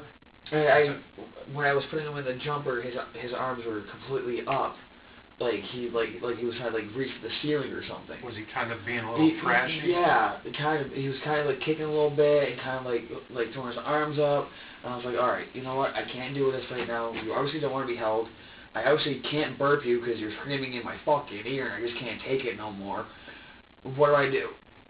I'm like, the best thing and safest thing for you right now is for me to get you out of my arms before I do something wrong. So I put him down in the jumper, and as I put him down in the jumper, I noticed that his arms were still up. And I was like, but I'm not going to have you with your arms up above your head, because you could get hurt like that. You know, if you try to, force him down or whatever, you could hurt yourself. So I was like, all right, come here. So, his arms were down. He was willing to work with me. So I, bent his elbows in a little bit, and I put him down, and he was sitting there just crying, and both his arms are just sitting there, and he's just crying. I'm like, bud, what is wrong? What is wrong? And he's gently kicking a little bit. He's trying to lift up the thing that locks him in. He's trying to lift that up so he can get out. And I noticed that. I'm like, no. I'm like, you're not getting out. I'm like, you gotta stay right there. You're not getting out so you can fall out. So as he's trying, to lift it up, I'm like, no. So I try to move his arms to the side and try and keep him away from it. And I was like, all right, now that you're okay, now that you're fine, I'm not. I'm just gonna snap. I'm gonna freak out, and you're still crying. She's not back yet. And I'm like, you just need to fucking relax. You just need to relax. You just relax, please. Just relax. And at this point, it's just following up. It's just getting there. And everything I am thinking of doing to him is just, I could shake him, I could smother him, I could just hold him, and I could choke him, and it's like, what the fuck is wrong with me to have that thought? Like, what the fuck does a baby do to you to make you want to hurt him like that? I'm like, and I just had to stop, and I just looked at him, and even though he's crying and it's ear pinching, I looked at him, and I'm like, wow. And it just took my fucking breath away to just know how violent I was. It's like, oh my God. It's like, if I had you in my arms still, God knows what would be wrong. And that's when I had to pace in the kitchen to try and get that out of my head. Because I wanted to do it so bad. I just wanted him to shut up so bad. And to be okay. I don't know what it was. I couldn't control it. I just wanted to fucking snap. And I did what I thought was the best thing. I paced in the kitchen. Probably had to go to the bathroom. And I had to breathe. I just had to breathe. And everything was just rushing to me. What if Matt and her are sneaking around my back? And what if she's fucking around with some guy at work? Why she quit? Did she quit? Did she get fired? It's just, everything was just fucking balling up inside me, and it's like it's never good enough. No matter what I do, it's just never good enough for anybody or anything. And it just got to me like, he doesn't even know what the fuck I'm even going through. And yet he's got this ahead of his life. He has still had yet to imagine what I'm going through right now because of bullshit in my life. And that's when I really had to think back, because the walk that I had from picking him up from Glens Falls to South Glens Falls, he was quiet the whole entire way there because he was already passed out. And I was talking to him about life, and I was like, buddy, you have no idea yet. I was like, life sucks. I was like, you have no idea. And I was like, it really doesn't suck, it's just what you make of it. I was like, people bitch and they complain, they moan and groan about their life sucking. It's only sucking because they want it to. And I felt so much better talking to him. It made me feel better. Just walking back to the house, talking with him, even though he was sleeping, it didn't matter to me. Because I knew he was still there to listen, I knew I could talk to him, and he was listening but not listening, I was like, I know he's hearing me, and I'm getting it out as I'm walking, and I feel so much better talking to someone about this. And he was so sad because I had talked to a fucking 2-month-old who was sleeping for me to talk. And I can't talk to anybody about how I feel. And it took a 2-month-old for me to release stress. And when he was just crying and wouldn't stop, it just got there, and I was like, wow. I am so not ready. I'm I not have ready. classes for that stuff though when you get ready.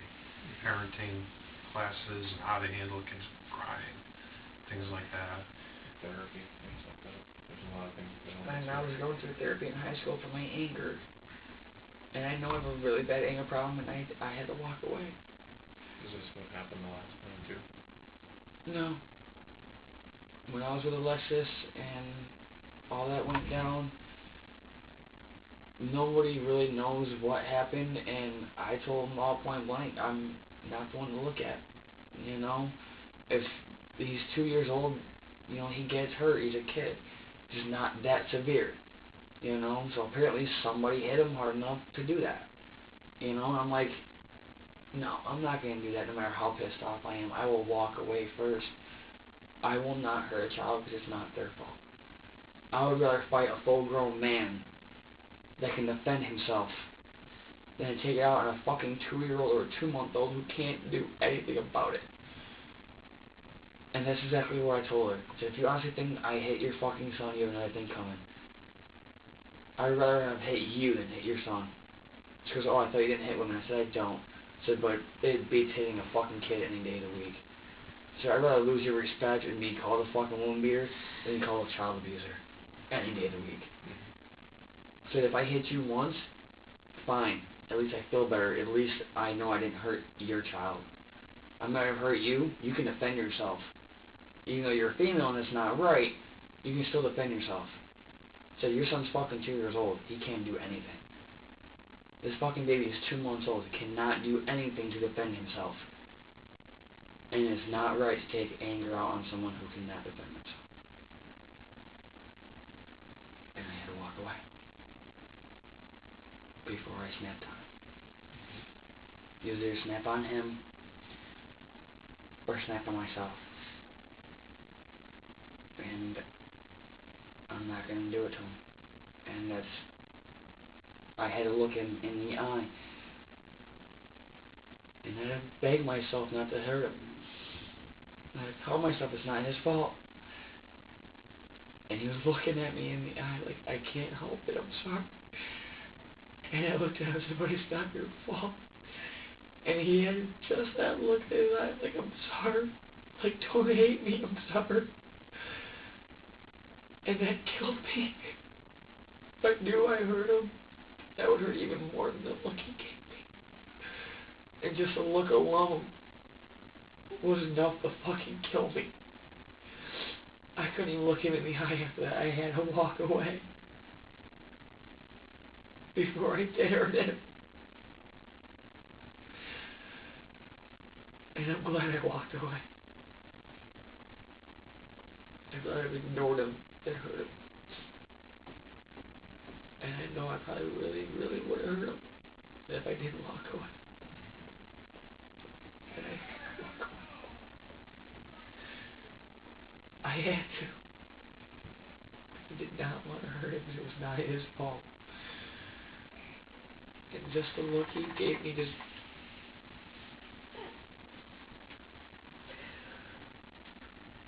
I felt like I was hurting him already by walking away.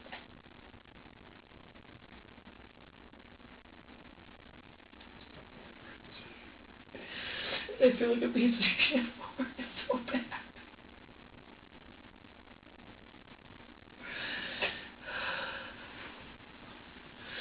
I didn't want to hurt him, so I walked away.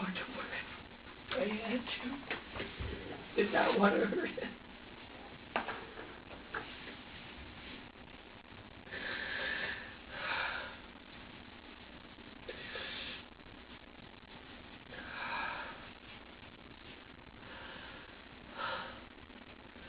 Did you feel like you were in total control when you were putting him into the jumper, or did you feel pretty angry? I mean, I felt that I wanted to get him out of my arms as fast as possible before I did hurt him. because I knew I was getting to that point where I just couldn't fucking take it, and I just wanted to do something so bad. I knew I was going to regret it. So I tried to put him down in there as gently as I could, as safely as I thought I did, and as safely as I thought I could. I put him down, I put the jumper thing over him, locked him in, and I just looked at him, and just his eyes alone were saying, "I'm sorry." And I just looked at him, I'm like, "Buddy, I don't know what to do. I don't know what you want, what you don't want, what's going on, I don't know what to do." And he just looked at me like, "Help me, help me." And I'm like, "I don't know how to." And it was just the look he gave me that didn't help me. I couldn't help it. I just couldn't help it, I just had to walk away. Looking back now that you've had a chance to kind of replay everything, did you think that maybe you could have been gentler with him or something when you were putting him in? I might have rushed it into putting it in there, but I know I did not hurt him. How do you know that? Because I felt it deep down inside that if I was going to hurt him, I wasn't going to hurt him by putting him in the jumper. I was going to hurt him by shaking him, or by throwing him, or smothering him, or something just to shut him up. But I had to put him in the jumper so I could walk away. I didn't want to leave him unattended, but I didn't want to leave him there to get hurt. And I did the safest thing I could. I figured if I put him in the jumper, strap him in, at least this way he's safe, he's fine. If he tries to get out, he's locked in, so he can only lean so forward, he can't go head over heels. Mm-hmm. And it gives me a minute to calm down.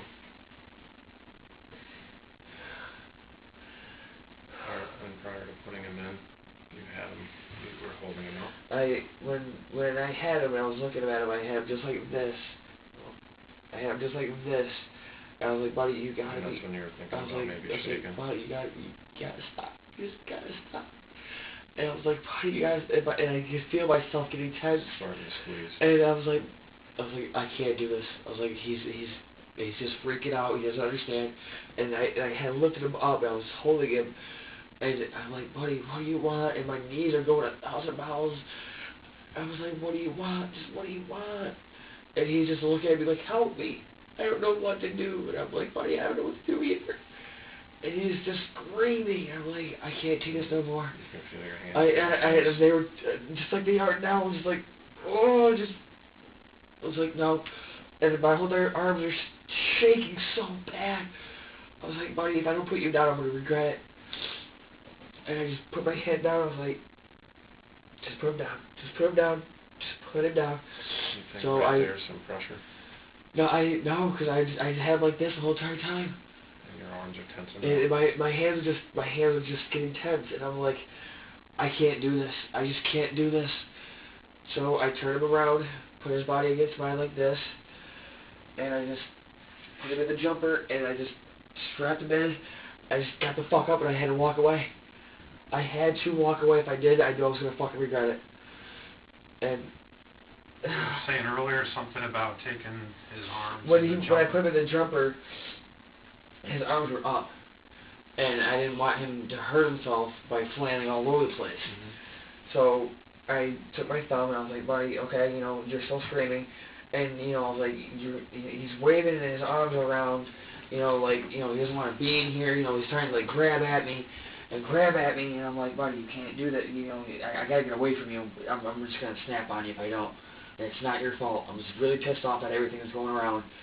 And I'm like, and he's just like trying to like reach for me, kind of, like trying to like pull me down to him, and it just seemed kind of weird, that it was like he was trying to like claw his way out. And I'm like, "Buddy, you can't do that." So I took my thumb in my hand and I grabbed him by the arm and I gently, and he was willingly to do it. He coerced himself like this, and I just put his arms down at his side. Just put his arms down at his side, and he was just sitting there, and out of nowhere, he just started moving his arms again, and it was like, buddy, I can't let you out. I can't hold you. I don't trust myself enough to hold you right now. So what happened? I looked down, and he was just flailing his arms, and I was like, if you want to flail your arms, then flail your arms. I'm not going to force you to be in a position you don't want to be in. You know, it's bad enough I put you down because I don't trust myself. Yeah. So he was trying to get out of the jumper, and I had locked it in there so he couldn't get out, and he was just like trying to grab at it, like he would a shirt and just latch on, and he was just, and I know he doesn't have no strength to unlatch it, and I know he's not even doing it from the right area, so I know he's okay, but with both arms, he's in there just grabbing at it, and grabbing at the plastic, just grabbing at it, and I just had to stand there, and I was like, grab away, just grab away, buddy, because if you don't, I will, and I can't do that to you. You know, I had to walk away. I was like, I can't hurt you. Was that the way that you were sitting too?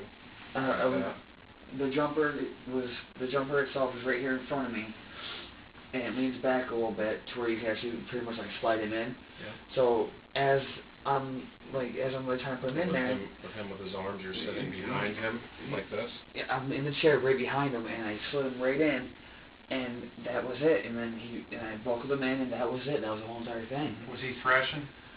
He was kicking a little bit because he knew he was gonna get put down, but it wasn't so bad to where it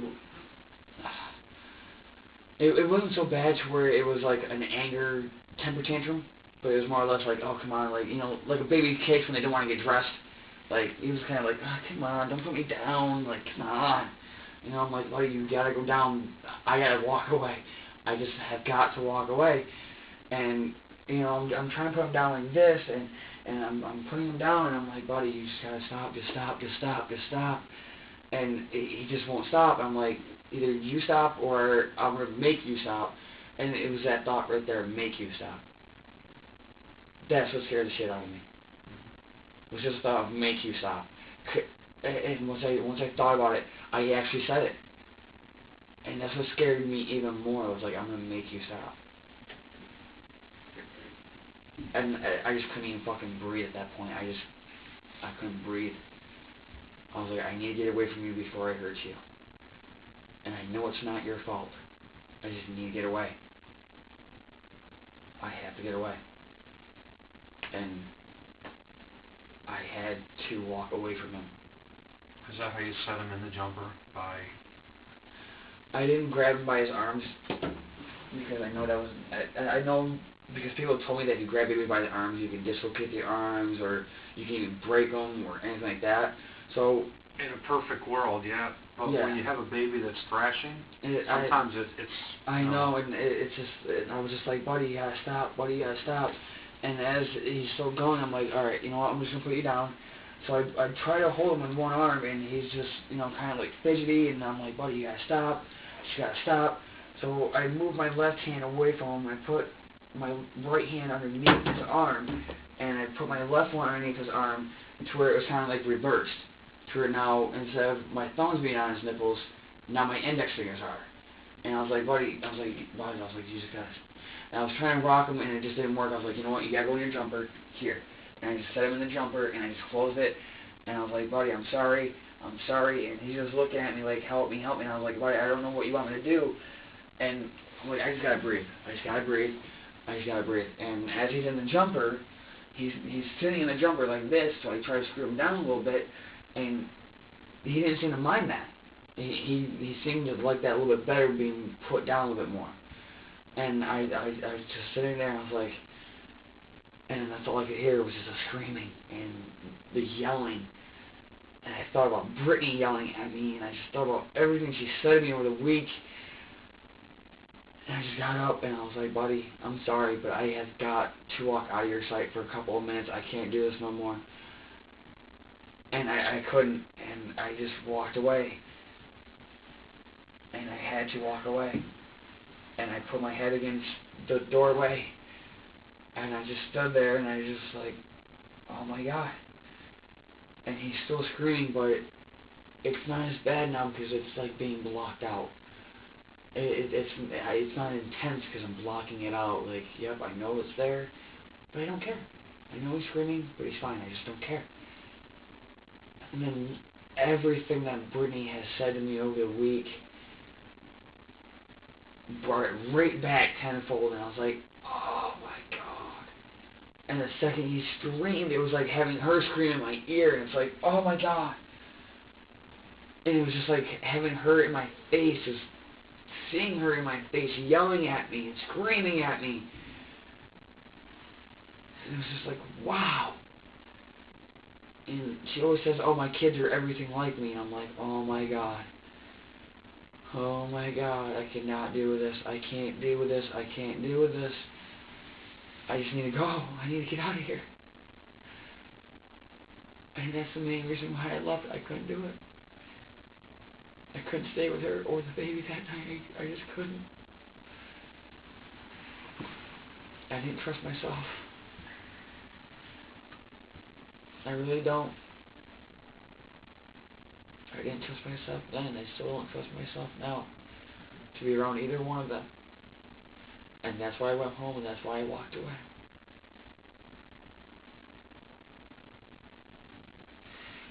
Because I honestly don't know if I did or not. And if I did,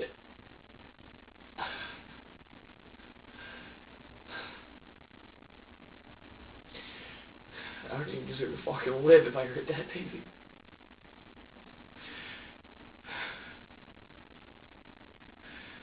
And that's what hurts the most, is all the fact that I could have hurt the baby. Without even trying.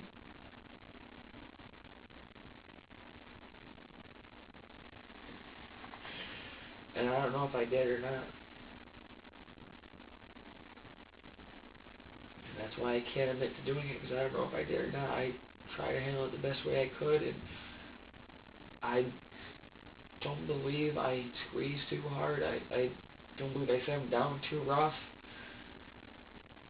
I think I did exactly what I had to do to try and take care of him the best way I could, as safely as I could.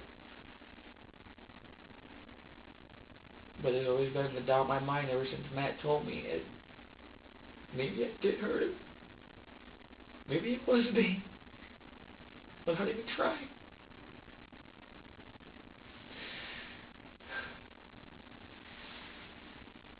I don't know. I honestly don't know. So on Thursday, is that when the talk came about the mark on the shoulder? Or was that Wednesday? That was Thursday, I believe. Did you work Thursday? Yeah, I worked Thursday. What happened that night? I got out of work, went back to the house. Baby was fine. She was fine. Matt was okay. It was a really good day. And Matt was going to change the baby, and I was like, boy, what's that mark on his arm from? He goes, what mark? I was like, that one right there. And he's like, I don't know. He's looking over at Brittany. He's like, do you know what that's from? And she's like, well, how big is it? I'm like, it's not that big. I mean, it looks like a couple of pinch marks. And she's like, it might be from the car seat being too rough. I'm like, from the car seat? She goes, yeah, from the straps. You know, sometimes they rub, and, you know, sometimes they pull down a little bit, and that's what causes the bruising. I'm like, oh, okay. What did you think it was? Do you think I was going by what she said, because I had never seen anything. I mean, it was so small, and it was just on the one arm. I thought that maybe, you know, he was trying to reach for something, you know? Can you show us where it was? It was about right here, right there on his arm. It looked like you said earlier, number 7. It looked like a 7, kind of like a 7. Like it was, like you could tell it was like two or three dark marks, but it looked like right in the middle of it, it was like a light yellow kind of mark. Like it was kind of like getting like connected. Like a bruise? Yeah, kind of like a bruise. You know how they get this color? Yeah, like it just started out, like it just started out, like he got pinched or something, like it's like first phase of a bruise. Yeah, kind of like that. And I was like, that seems kind of weird. And I was like, it's only on one shoulder too. I was like, it's only on the right one, you know. I was like, if he was gonna get hurt by being picked up or something, you know, wouldn't it be on both? You know, like it's just on the one shoulder. But did you see one on the other no. side? Did you look? Yeah. me, Matt, and her both looked at me like, wow, that's kind of weird. It's only on one shoulder. I was like, wow, damn, that's a little fucking awkward. I was like, it's only on one shoulder. I was like, is that usual? She's like, oh, it might just be the car seat being too tight. You know, he might be, you know, pushing against it, trying to get out. I'm like, I've heard people tell me that their, you know, infants try to, you know, climb their way out. And Did any talk come up about taking him, to have him checked out medically and No. see if he was all right? I asked Brittany a while ago what was going on because he wasn't going to the bathroom for us. He was just peeing. And I was like, is he constipated or something? She goes, I think he is. I'm like, okay, well, have you know, gone to the doctor to get it checked out? She goes, no, it'll pass, it's not a big deal, you know, he's just constipated, it'll pass. I still don't think it's passed yet, to be honest with you. So the mark on the shoulder, everybody kind of just thought it was from the car seat. Yeah, we all just kind of like shrugged it off. It's like, that must be from the car seat then, you know? And that was Thursday. Did anything else come up Thursday about No. the mark on the shoulder? Not that I'm aware of. I mean, And once I Brittany brought it was up, okay? yeah, once I brought it up, I was like, Brittany, you know what that's from? And she's like, no, probably from the car seat. I'm like, it just seems really weird to me because I noticed it. I'm like, Matt, does that look a little weird to you? And he's like, kinda, but it might be from the car seat. It does happen sometimes to babies. I was like, Brittany, you see that, right? And she goes, yeah. She goes, it's probably from the car seat. I was like, you guys put him in that car seat more and take him out more than I do, so I don't even know what is going on. Mm-hmm. You know, so it's like, you guys go in different cars with different people left and right, so maybe it is from the car seat. You know, maybe it's from him trying to get out. Whatever, you know, I'm going by what you guys are saying. And you had no idea what it was from? I noticed it, and I was like, do you know what that's from? And they're like, no. I was like, it's so weird. What about Friday? What happened Friday? Friday was good. Friday was okay. He was really behaved. I got out of work, went over to Matt's house, chilled with them for a while, and me, Brittany, Emily, and Matt all ended up going out to the bar. Was the bruise still there? Or that mark, whatever that mark was? Yeah, it was still there. You still saw it there? But the really weird thing is, though, is that Matt even told me on Saturday, or was it Friday? I think it was, no, it was definitely Saturday. I didn't go to work yesterday. Matt looked right at me and goes, you know, it's kind of funny how all week long, Brittany never once sent a note with Wendy or whoever to get the baby checked out if need be, but all of a sudden Saturday, she sends a note with them saying, oh, if you need to take the baby to the hospital, go ahead. Now, wouldn't you do that if that was your own kid? That's what I asked Matt. I'm like, wait, she's giving other people permission to take her son to the hospital to get checked out, but she's not going herself. And Matt's looking at me like, I don't know. I'm like, I don't know either. Was there any talk about that mark on Friday when you went over? Did anybody bring it up? Not that I remember, no. It was all good. We were having a good time. I mean... Baby was there when you got there, right? Yeah, baby was fine. Who was there when you got there? Me, Matt, her, and that was it, I believe. What went on as the night went on? I mean, did people come over? You said you went out that night? We went out, Friday. It was me, Matt, her, and Emily, which is one of Matt's friends. She's been stopping in lately to see Matt and stuff like that, check up on Matt, see how he's been doing. Matt said that he wanted to go out. Brittany said she wanted to go out. I agreed that if they wanted to go out, that they could leave the baby with me so they could go out. Well, that didn't exactly plan out the way it was going to, so... Now, this was Friday. Yeah. After what you just went through Wednesday. Yeah. You were willing to take that challenge on again? I was willing to give her a break. Were you really? I wanted to prove something. I wanted to prove to myself I could do it. I needed to know for a fact that the first time, if I can make it through 45 minutes to an hour and have her come back, maybe I can push myself to keep going. And if I can't, then at least I know I can go next door and call Matt and tell Matt, listen, I can't do it no more. You guys gotta come home. At least I had a phone to use. You know, at least I could, you know, at least man up to myself and try to show myself that I was ready to be a dad. That I could at least maintain myself and control myself enough. Well, that didn't work out either. All of us ended up going out anyway. That wasn't such a good idea because me and Brittany got into a fight and an argument. She told me to go fuck myself, and she went home with Emily. Who did watch the baby that night? I'm not exactly sure, to be honest with you. I really don't know. All I know is that It wasn't you. No. You don't know where the baby went? No. That's the entire part of me saying it's not my responsibility to know. Because, like she said, it's her baby, not mine. If she wants someone to watch the baby, that's her call, not mine. Did y'all leave that apartment together? Yeah. But you have no idea where the baby went? Nope. Did somebody come over? If they did, I don't know. Were you drinking or something? You don't remember? Or I was drinking Thursday night and Friday night, to be honest with you, so it was a rough week for me. That's why I said it. Wednesday night was pretty much the cap to me freaking out. The way that I release stress is I go out, I have a couple beers, I see my friends, and I just try to blow everything off from the whole entire week. I just try to let everything go. I went out Thursday with my sister, had a great night with her, walked her back home, passed out. Friday night, went out with Matt and her and Emily, and if I we don't went know where the home, baby was Friday. I Okay. have no idea, honestly. And you guys all went out and you had a fight with Brittany? I got into an argument with Brittany, yeah. What was she wanting to see another guy or what?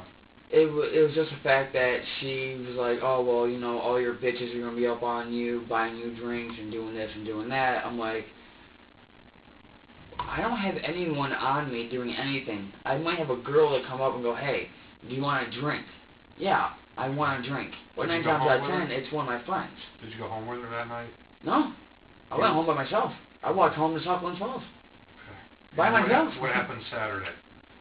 Saturday I called off work and I stayed on the couch all day. Saturday. All day. Okay. And that just...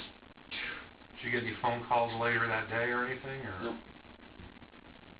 My phone hasn't been able to get any incoming or outgoing. I get no text messages. I get nothing. You heard nothing from anybody Saturday? Nope. Sunday? Nothing. All I know is... Oh, I woke up... We tracked that. I did go to work Saturday. I took Sunday off, so I didn't go to work yesterday. It was Saturday I went to work because Matt stopped in on Saturday and saw me. And that's when he told me. What did he tell you? Matt came over one time to see me to get groceries. He left, and then about 45 minutes, it was 5:15, he came running back to the store, and he said, we need to talk. I said, okay, about what? He goes, I don't want to talk about inside the store, we gotta go outside, let's go. I was like, okay, no problem. I was like, alright, so I took off, I put everything away that I was using or whatever, I clocked off, and I went right outside and I talked to Matt. And I was like, okay, so what's going on?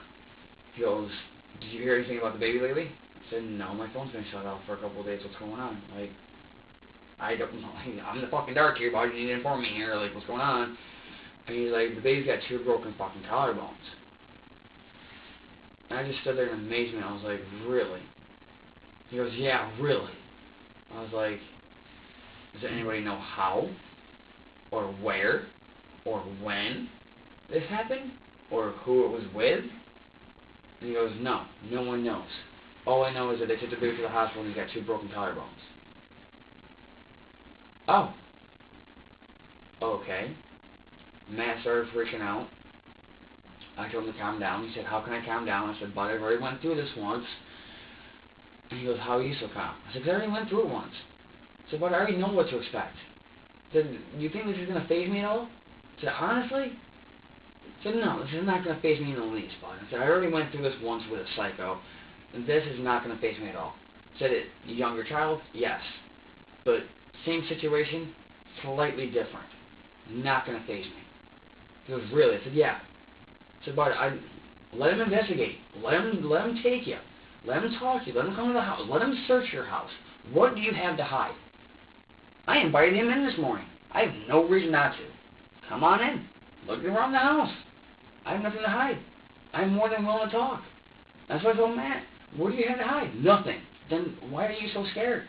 Why are you so worried? Oh, I don't want to go back to jail. And you think I want to go to jail? Why was he in jail?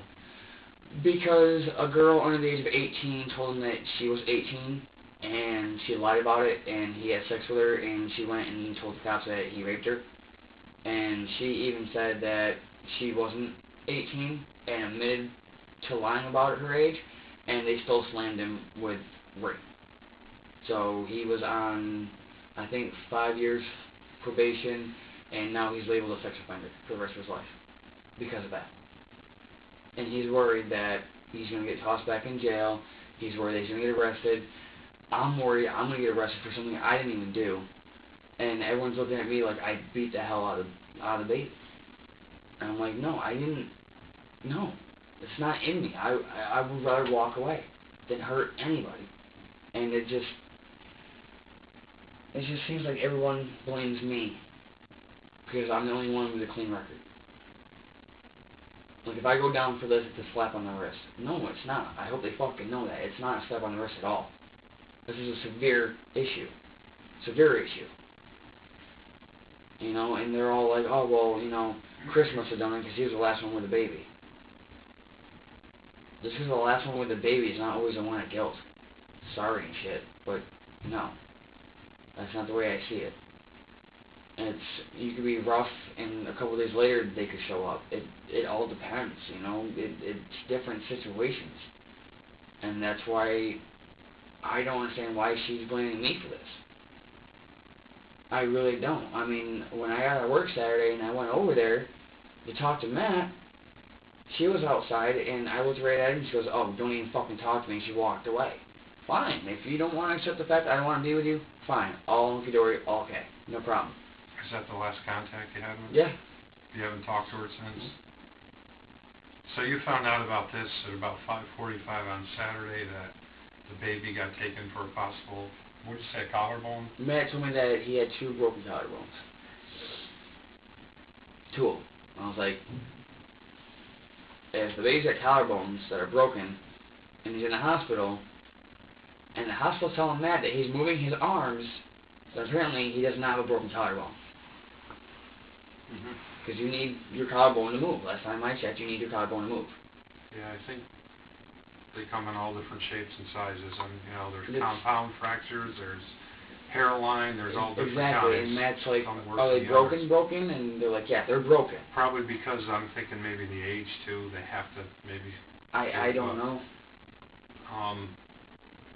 Going back to Wednesday, after she left and they went on that walk, and now that you've had a chance to think about it and you've had a chance to, I mean, has anybody done this with you since this happened? To go over it step by step, each movement, each little detail of the arm. I know sometimes that when things are bothering you and you do have some anger built up, and you can't remember it, I would guess, I haven't seen the baby, I guess it's smaller than that doll. A little bit, yeah. And they're fragile. Very. It's an infant, you know. That's why I wanted to walk away, because if I didn't, I knew I'd do something I would regret. But prior to you walking away, which was, like Russ said, you did the right thing. There was some moving and some stuff when going I was on there. holding him, my arms were getting tense, and I could feel myself locking my hands up around him. Squeeze it. Tell me, just put it right there. Tell me how that. Just sure. With me Go right ahead. now, that's. I mean, you're a strong kid. That's how you were holding him? Not like that. How? As hard. That's what I mean. That's what I did not want to do to him. As I was holding him just like this. I had him just enough. Yeah, but if you're thrashing around, but now you got to put more pressure. But I still also have a little bit of control too. That's what I'm saying. You don't have any control. Well, you also got more strength than he does. No, That's it? About that. Was there more? No, about that. And that was with your thumbs or your... That was with my thumbs on his nipples and my 4 fingers behind his back. Now add screaming and I crying. mean, and I was frustration over I all that was was just going locking on. my fingers up, and I wasn't trying to push. I was Okay. I was just locking them up, and I was just locking them up, and I was like, I can't do it. And my hands were shaking, my arms were shaking, and as I wanted, I just had to let go. I had to let go, because I knew if I went any farther, I knew I was gonna hurt him, and I didn't want to lock up right anymore. there. You see his arm? Yeah, there's still a little bit, even you said that was the lighter side. Yeah. There's still little marks, and there's a lot, I know, that's what scares me. That's why I don't know if I did it or not, and What do you think inside? I think I don't want to go to jail, and No. I think that I might have hurt him without trying to. And honestly, I do not want to go to fucking jail for that.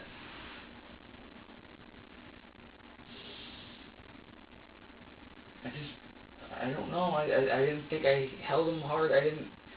Which movement do you think it was that would have hurt him? Probably me putting him down in the jumper. Honestly, The holding his arms down and then putting him down, possibly, and then having him fight to get out.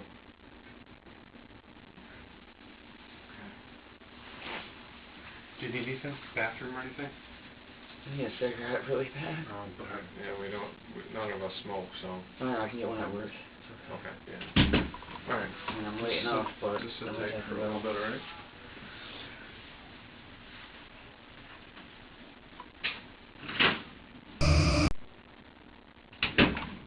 What do you like to eat?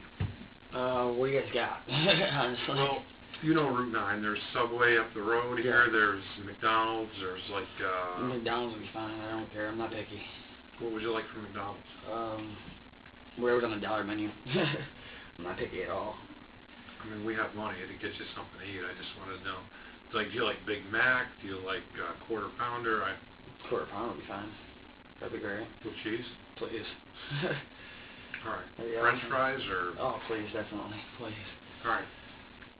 Okay. I'll be back in a couple minutes. Am I getting arrested? That's what I want to know. Am I getting arrested? How's it going? I'm nervous, I'd be honest with you, boss. You all set? Yeah, I'm so nervous. Is there anything in there that you want? Not now. Honestly.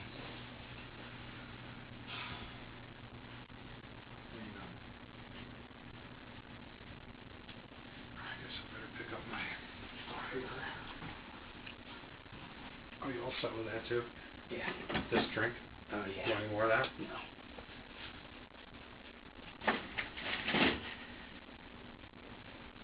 All right.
We've been, speaking with our boss and with the district attorney's office, and given the totality of the circumstances and everything, the recommendation is that we file a charge against you. Okay. We appreciate you being candid and being honest.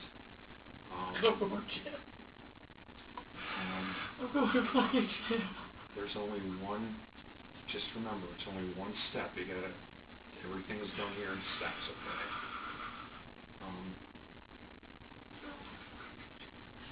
But it's just, get this stuff behind you. Baby will be okay, right? I think, well, the baby's home, right? Didn't they say the baby was going home or it's home? Baby's still in the hospital as far as I know. The baby's out, okay? I do not want to go to jail. So, what we're gonna do, we're gonna go down to the other room, and I have to get some information from you, and then we'll just do the processing, which is fingerprints and photographs. All right? Let's go to the other guy.